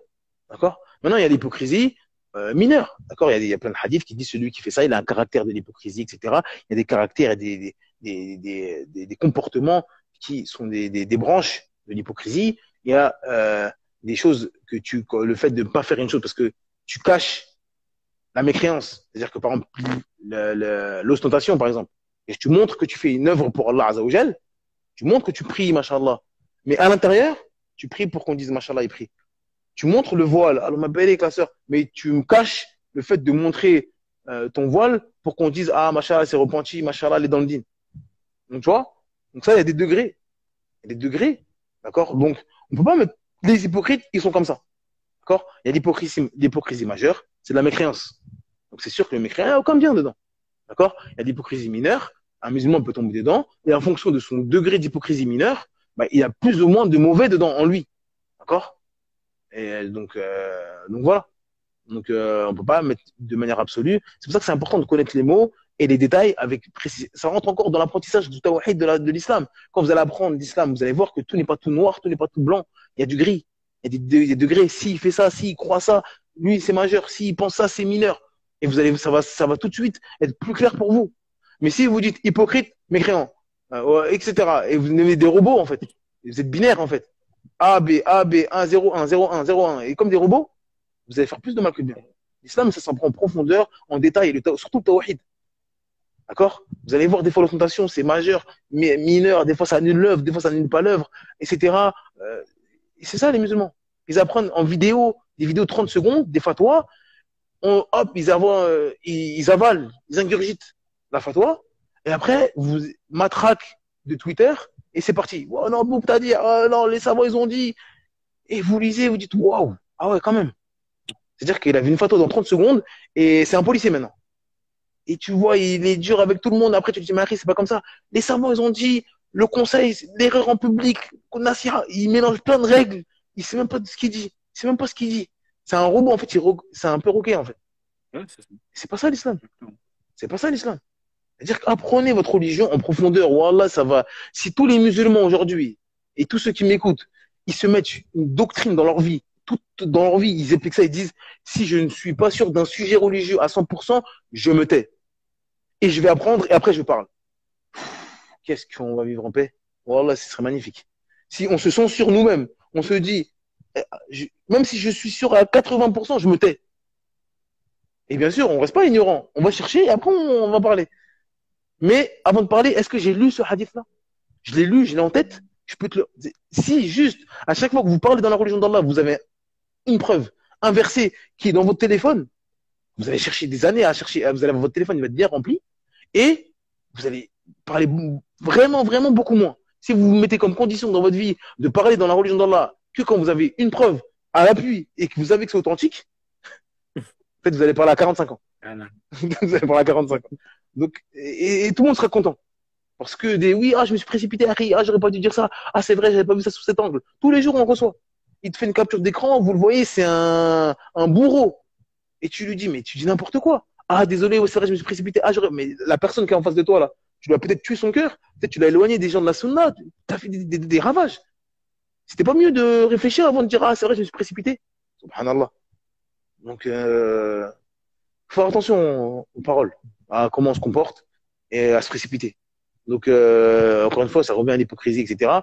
On peut pas, de manière absolue, et ça, c'est des fois, les gens, ils n'aiment pas ces réponses-là, mais on peut pas dire de manière absolue, les hypocrites sont comme ça. Parce que l'hypocrisie, c'est un chapitre, c'est une vidéo, il y a des vidéos dans le dictionnaire du musulman, il y a une vidéo sur l'hypocrisie, les 10 catégories d'hypocrisie, etc. Et donc, en fonction de la catégorie que la personne vise, là, il va pouvoir donner un jugement. S'il vise uniquement l'hypocrisie majeure, là, on va donner un jugement. Mais si moi, dans un live, je vise l'hypocrisie majeure de manière absolue, et je dis, ils sont comme ça, c'est les pires des gens, ils auront le plus bas degré de l'enfer. Et après, la personne a dit, ah ok, hypocrite, c'est ça. Et après, il va arriver dans des hadiths, celui qui se met en colère, celui qui est grossier, quand il est en colère, il aura une caractéristique des hypocrites. Oh, connexion hop, de robots, non binaire, 0101, ah, le frère il a dit hypocrite, le plus bas degré de l'enfer, ah tu t'es mis en colère, ah t'es un hypocrite, et c'est parti. Après il va dire, j'ai vu une vidéo, le frère est étudiant de Médine. Donc attention. Exactement. Donc, moi, je vous invite à réfléchir, à étudier en profondeur, s'asseoir, passer des heures dans votre religion. C'est la chose la plus importante de votre vie. D'accord? On a passé combien d'heures pour notre bac? 3 ans, on a fait la seconde, la première, la terminale. Certains, ils ont redoublé, ils ont fait 3 à 4 ans. Ils ont fait des fiches, ils ont dépensé de l'argent pour avoir un bout de papier. Et on leur dit, vous avez votre bac, merci.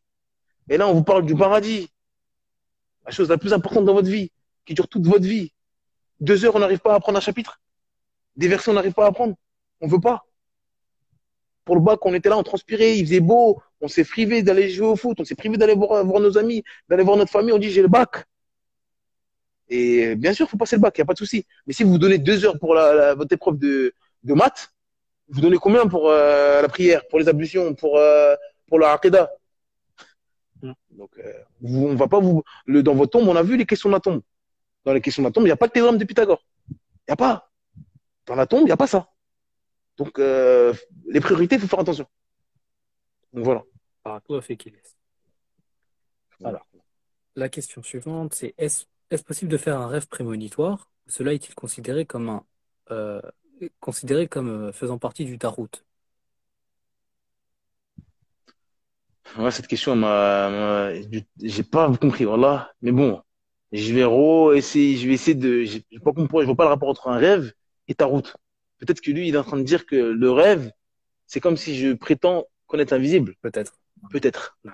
Voyance, peut-être. Allahu a'lam. Bref, je vais partir du principe que il a dit ça. Donc, il y a un hadith, d'après Abu Hurairah radhiyallahu anhu, le prophète sallallahu alayhi wa sallam, il dit, lorsque l'heure approchera, la vision du croyant ne mentira pas.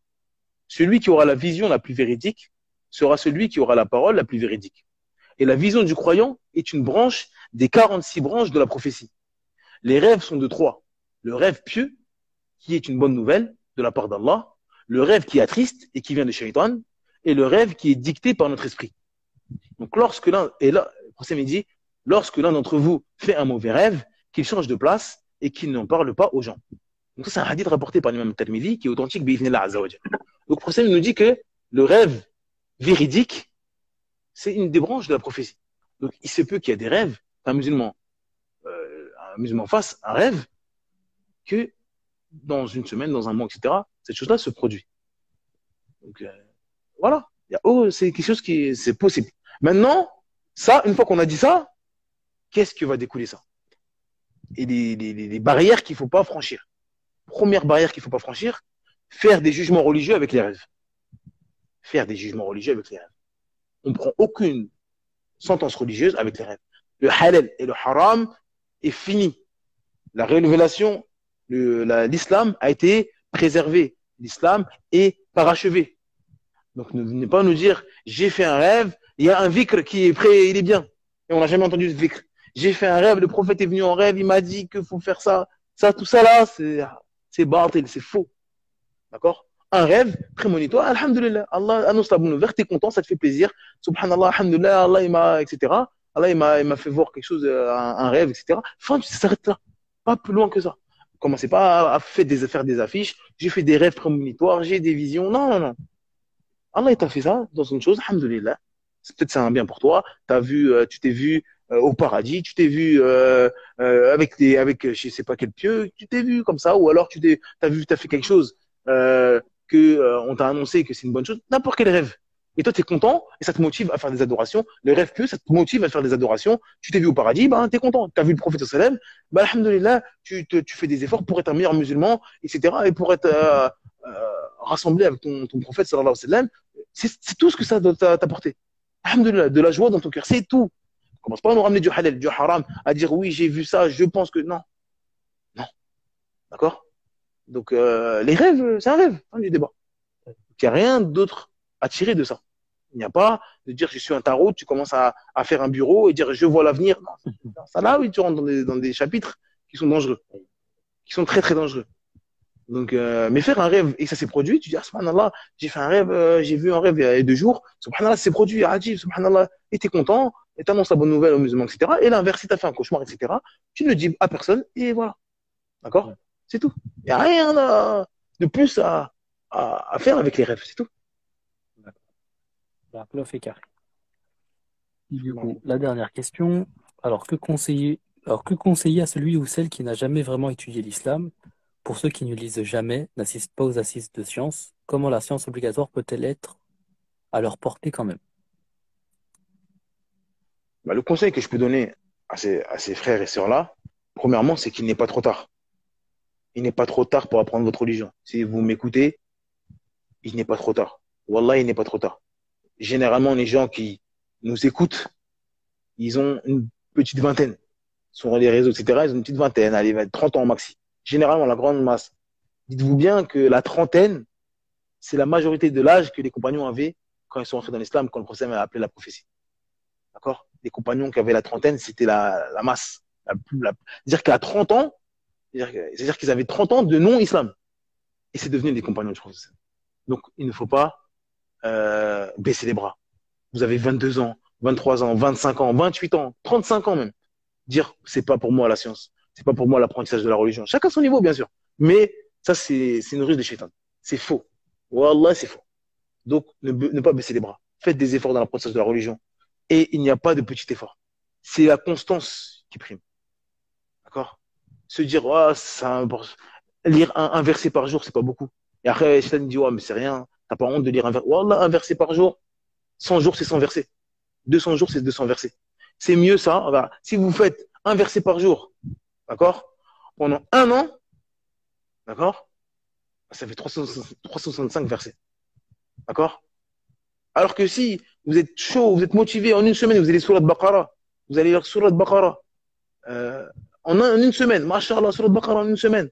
Et après, sur la Baqara, vous avez achevé, vous touchez plus le Coran pendant toute l'année, jusqu'au Ramadan prochain, et ben vous avez moins lu que si vous avez lu un verset par jour. Parce que vous avez lu 365 versets en un an, et sur la Baqara, elle fait un peu plus de 280 versets. D'accord? Donc il ne faut pas se faire avoir par je suis motivé quelques jours, après, non, petit à petit. Et une fois qu'un verset par jour, c'est facile pour vous, vous sentez que vous pouvez faire plus, faites deux, trois. Et peut-être dans 10 ans, ça va être une demi-page. Et dans 20 ans, ça va être la moitié du Coran en un mois. D'accord? Et après, peut-être, vous allez finir le Coran et comme ça. Et c'est comme ça. Donc, les montagnes, elles sont faites de petites pierres. Donc, il faut pas se décourager. Il faut surtout pas se décourager. Peu importe votre âge, peu importe votre travail, etc. Vous prenez votre emploi du temps. Chacun est différent. Si vous êtes étudiant, c'est pas pareil que si vous avez 3 enfants et que vous travaillez. Mais en tout cas, il y a toujours du temps. Aujourd'hui, on a des téléphones. Vous savez, vous pouvez regarder le nombre d'heures que vous passez sur Insta, sur les messages sur WhatsApp. Vous pouvez calculer, vous pouvez savoir. Et vous pouvez quand même aller consacrer 1 heure, enlever 1 heure de tout ça. Vous allez voir des 6 heures sur Instagram, des 8 heures sur. Et là, on vous dit 30 minutes. Un verset. C'est-à-dire que le plus long verset du Coran, il fait une page. Sur le Baqarah. Le plus long, c'est-à-dire que si vous faites un verset par jour, dans tout votre chemin, vous allez tomber sur le verset le plus long du Coran qui fait une page sur le Baqarah. Et une page, vous la lisez en. Allez, on va dire ceux qui lisent en français, pas ceux qui lisent en arabe. Ceux qui lisent en français, juste pour méditer les sens, etc. Ceux qui lisent en arabe, c'est mieux. Mais, et vous allez quoi? Allez, 3 minutes. 3 minutes, grand maximum. Donc, le moment le plus long que vous allez passer dans cette journée-là, si vous lisez un verset par jour, c'est 3 minutes. Tout le reste, vous allez passer 30 secondes, 5 secondes. Il y a des versets, ils font 2 lignes. Ils font 2 phrases, plutôt, même pas 2 lignes. Ou une phrase même. D'accord? Il faut pas se dire c'est rien. Il faut pas dire ça vaut rien ce que je fais. Non. Fermez le Coran et passez à demain. Et ainsi de suite. Jusqu'au jour où vraiment ça va être facile pour vous parce que ce verset-là, il fera partie de votre vie. Comme sortir de chez vous avec votre téléphone. Aujourd'hui, c'est très rare de sortir, d'oublier son téléphone en sortant. Parce que c'est quelque chose on le fait machinalement. C'est inconcevable de sortir de chez nous sans notre téléphone. Parce que c'est bon. Ça fait partie de notre bras, en fait. Donc, jusqu'au jour où lire ce verset-là, ça, c'est le même niveau que sortir sans son téléphone, c'est-à-dire c'est impossible, bah, passez à 2 versets, 3 versets, 4 versets, une page, et vous allez voir. D'accord? Pareil pour, là, j'ai pris l'exemple du Coran, pareil pour un cours. D'accord? Vous avez un cours d'1 heure, 5 minutes. Prenez des notes, écoutez attentivement, coupez votre téléphone, 5 minutes. Pause, à demain. 5 minutes, ça fait 10, etc. Et peut-être dans un mois, vous allez finir le cours qui fait 1 heure, mais vous l'avez écouté de manière concentrée, vous n'avez pas regardé votre téléphone, etc. Vous avez pris des notes, vous êtes investi. D'accord? Cette vidéo-là, elle ne servira pas à rien parce que vous avez pris des notes. Quand vous avez envie de revenir à cette vidéo-là, la vidéo, elle est là, elle est dans vos notes. Et donc, c'est ça la science. Et avancez comme ça. Et avancez comme ça. Et faites des efforts. Vous allez voir, c'est la chose la plus importante dans votre religion. Dans votre vie plutôt. La religion, c'est la chose la plus importante dans votre vie. Donc, il faut commencer un jour. D'accord? On voit des choses vraiment dans la dunya. On voit des gens faire des efforts, ils apprennent le chinois, ils vont en Chine apprendre le chinois. Aujourd'hui, amusez-moi, tu te dis, bah, va en Égypte, va apprendre l'arabe. 2 ans, tu reviens. Ouais, mais non, comment ça? Ils vont en Australie pour apprendre l'anglais, ils vont en Chine pour apprendre. Non. Tu vois des papis, des papas, on en voit des papas musulmans qui savent même pas lire, Et vous les voyez assis pour la CAF, il apprend, il talab al-ilm pour savoir comment retirer son argent à la CAF. Il talab al-ilm, il sait même pas lire le français, il dit, ah, faut appuyer là. Il prend son téléphone, vous voyez avec ses lunettes, il apprend à vivre, en fait. Mais sa religion, il veut rien entendre. Non, arrête. Non. C'est-à-dire que pour la CAF, pour que l'argent il vienne tous les mois, il est là, il télécharge des applications. Il savait même pas lire, il vient du bled. D'accord? Mais il a appris. Il fait la queue, il apprend des phrases clés, des mots clés. Il sait faire ils ont appris. Ils avaient 50 ans quand ils avaient appris. Donc pourquoi on peut pas apprendre le tafsir de Surat Fatiha, Surat Baqarah à 50 ans, à 40 ans, à 35 ans? On peut pas? Subhanallah. Non? Faut pas baisser les bras. Moi, le conseil que je donne, c'est commencer aujourd'hui. Dites ma vie, il ne faut pas rester comme ça dans ma vie. Chaque jour qu'Allah est fait, j'apprends rien de ma religion. Je suis là comme ça, je suis en train d'errer dans ma vie comme ça, je travaille, je mange. Le petit rappel que j'ai, c'est Jumu'ah et encore. Si dans ma mosquée, le Jumu'ah, c'est pas top, c'est pas top. Il n'y a pas de rappel. Il y a pas non. C'est pas possible que je ferme les yeux, je m'endors sans avoir appris quelque chose de ma religion. Dans la croyance, dans la jurisprudence. À votre niveau. Celui qui peut beaucoup, il fait beaucoup. Celui qui peut un peu, il fait un peu. La femme qui a beaucoup d'enfants, ses enfants, quand ils dorment, elle se met 10 minutes, elle apprend. Ou le matin, quand ils sont à l'école, elle apprend. Le frère qui travaille de nuit, eh ben, il fait le matin avant de dormir 5 minutes, et après, il dort. Chacun en fonction de son niveau. Mais ne rien faire, c'est grave. Si vous faites un peu, dans 10 ans, vous aurez beaucoup. Si par contre, vous faites rien, en attendant qu'un jour, vous prenez une année sabbatique et vous allez étudier peut-être la dunya, il y a toujours quelque chose à faire. Il y a toujours des imprévus. Il y a toujours madame qui est enceinte. Il y a toujours des amendes. Il y a toujours des choses. Donc, attendre que tout se passe, la dunya s'arrête pour que vous puissiez enfin apprendre la religion, vous allez mourir ignorant. Ça, je vous l'annonce. Si vous attendez que la dunya s'arrête pour apprendre votre religion, vous allez mourir ignorant. La dunya ne s'arrête jamais. D'accord? La femme, elle est enceinte. Au début, elle vomit. Après, elle n'arrive pas à marcher. Après, il faut lui faire les courses. Après, elle est enceinte. Le bébé, il est petit. Il pleure. Jusqu'à il est vieux. Après, il faut lui payer des études. Après, vous allez être morte. Vous allez mourir. La femme, elle est morte. Le mari, il est mort. Donc, c'est ça la dunya. Attends, je travaille, je suis en première année, mais d'abord, il faut que je me perfectionne. Je prends de l'expérience. Après des expériences, Marie, j'ai des responsabilités, j'ai de l'expérience. J'ai un nouveau poste. Et vous êtes mort. Et on peut faire des exemples dans tout ça. Au début, c'est toujours comme ça. D'accord? La dunya, elle s'arrête jamais. Donc, si vous attendez que la dunya s'arrête, c'est fini. Mais si vous faites stop, vous dites, ça y est, classe. Je prends ma vie en main, je me donne ce temps-là, vous me connaissez plus, les enfants ils pleurent, pleurez. Mon mari il va s'en occuper, pendant 10 minutes c'est mon temps. Et inversement, après le maghreb c'est ton temps, après le fajr c'est ton temps. On se connaît plus. Téléphone coupé, laissez-moi. Ou alors vous faites ensemble. Les enfants ils dorment, allez on y va ensemble, on apprend ensemble. Mais il y a un moment que vous devez consacrer à votre Seigneur. Déjà on est gentil quand on dit un moment. Normalement c'est votre vie. Mais commence petit. Commence petit. Comment Qu'est-ce que j'ai fait? Qu'est-ce que j'ai laissé dans ma religion? Qu'est-ce que j'ai appris dans ma religion? Qu'est-ce que j'ai laissé pour la Ummah?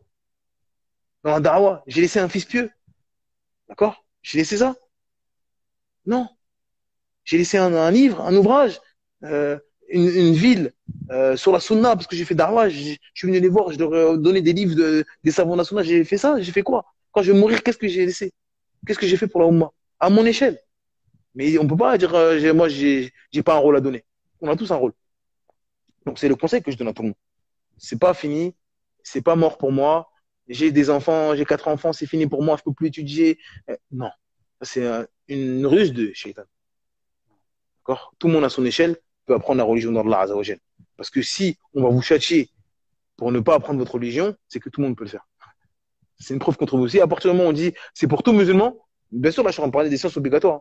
Bien sûr, celui qui veut aller apprendre des hadiths par cœur, alhamdoulilah. Là, on parle vraiment de s'asseoir, connaître sa religion, la aqidah, les choses obligatoires. On a dit la prière, on prie tous les jours. Il faut connaître la prière en détail, les preuves du Coran et la Sunna. Mon but, je sais pas moi, à la fin de cette année, dites avant 2023, mon objectif, chaque geste de la prière que je fais, du takbir al-ihram, Allahu Akbar, jusqu'au taslim, assalamu alaikum wa rahmatullah, je veux un hadith pour chaque geste. Je veux savoir ce que le prophète il a fait. Je veux voir lire de mes yeux. Si vous pouvez l'apprendre par cœur, c'est bien. Mais au moins l'avoir lu. Ou alors ne pas se contenter d'un livre qu'on a appris au début du din avec des images pour les bébés. Faites ça, dites ça. Aucun hadith, c'était bien au début. Mais maintenant, évoluez. C'est-à-dire que vous avez des hadiths. La preuve, pourquoi vous faites ça? Votre doigt, vous le mettez comme ça. Votre main, vous la mettez comme ça. Et j'ai lu des hadiths. J'ai lu comment le prophète sallam, il a prié. J'ai la prière du prophète sallam devant mes yeux. Et comme ça. Pareil pour les doigts. Chaque jour, j'apprends une doigt quand je vais manger, au moment de manger, au moment de sortir de chez moi. Apprenez votre religion. Commencez par ce que vous voulez, mais apprenez votre religion. C'est ça le conseil que je donne aux gens. Non. Écoute, Ilyes. Allô? Allô, ouais, Ouais. je t'écoute. C'est moi, parce que je crois que j'ai un petit souci de connexion. Bon, Barak Lofik, déjà, d'avoir pu Voilà, voilà. expliquer, d'avoir pris le temps de nous expliquer. Alors, on espère que ce live soit profitable, Inch'Allah, pour les gens qui écoutent. En tout cas, c'est toujours profitable pour moi en premier de se faire des rappels, hein, parce que c'est bien beau de dire ça aux gens, mais on demande à Allah de nous faciliter, de nous donner la Mhm. sincérité dans nos paroles, dans nos actes, qu'il accepte nos œuvres. Et c'est un rappel qu'on se fait entre nous, hein. Moi, le premier, on a besoin de s'encourager, de s'entraider dans le bien. On est dans une époque pas facile, difficile. Il y a tout pour nous éloigner de la religion. Et donc, si on n'est pas fort entre nous, on ne se fait pas des rappels, on s'en joint pas le bien, c'est pas, c'est pas les diables qui sont à côté de nous, deux pages à côté et deux swipes à côté qui vont nous aider. Donc, il faut qu'on s'entraide dans le bien, Inch'Allah, quand même, nous facilite. Amin. Bah, écoute, Barak Lofik pour tout, Ilyes. Et bah, j'invite Voilà. les frères et sœurs à visiter ton site internet, là, Islami, et ta chaîne YouTube du musulman. Est-ce que tu voulais rajouter quelque chose d'autre? J'ai peut-être oublié un truc. Oh, vous êtes les bienvenus. Si des sœurs et des frères qui veulent apprendre leur religion, voilà, de manière accompagnée, on essaye de faire au maximum, Inch'Allah. À la rentrée, il y aura beaucoup plus de choses, Inch'Allah. On va essayer de faire de choses meilleures pour apprendre pour essayer de donner notre tout petit savoir, ce qu'Allah nous a permis d'apprendre dans la vie du prophète sallam. Et aussi le simple fait d'être ensemble, des gens de la Sunna qui ont un objectif en commun, qui est de faire des efforts dans l'apprentissage de la religion, de se débrouiller du mieux qu'ils peuvent. Ils sont les bienvenus. Sur le dictionnaire du musulman, sur la chaîne YouTube, de regarder les vidéos, alhamdoulilah, je pense que ça peut être profitable pour certaines personnes. Et pour ceux qui veulent apprendre en profondeur, avoir un suivi, etc., il y a la formation islamique sur i-islami.com. Et voilà, c'est tout ce que j'ai à rajouter. Ok, bah, nickel. Bah, écoute, on peut dire à la Voilà. prochaine, Inch'Allah. Je pense qu'on va refaire un autre live le mois Jazakallah khair. prochain. Inch'Allah. Inch'Allah. Avec plaisir, avec plaisir. Inch'Allah, tant qu'on est là, tant qu'on a du souffle, hein, Inch'Allah, on est là, Inch'Allah. Qu'Allah nous facilite, Amin. qu'Allah vous préserve. Jazakallah khair pour l'invitation, en tout cas. J'espère que ça fut profitable. Ah, toujours, toujours. Et voilà. Jazakumullah khair. Subhanakallah wa bihamdik. Ashhadu an la ilaha illa ant. Astaghfiruka wa atubu ilayk. Ça Salam alaikum.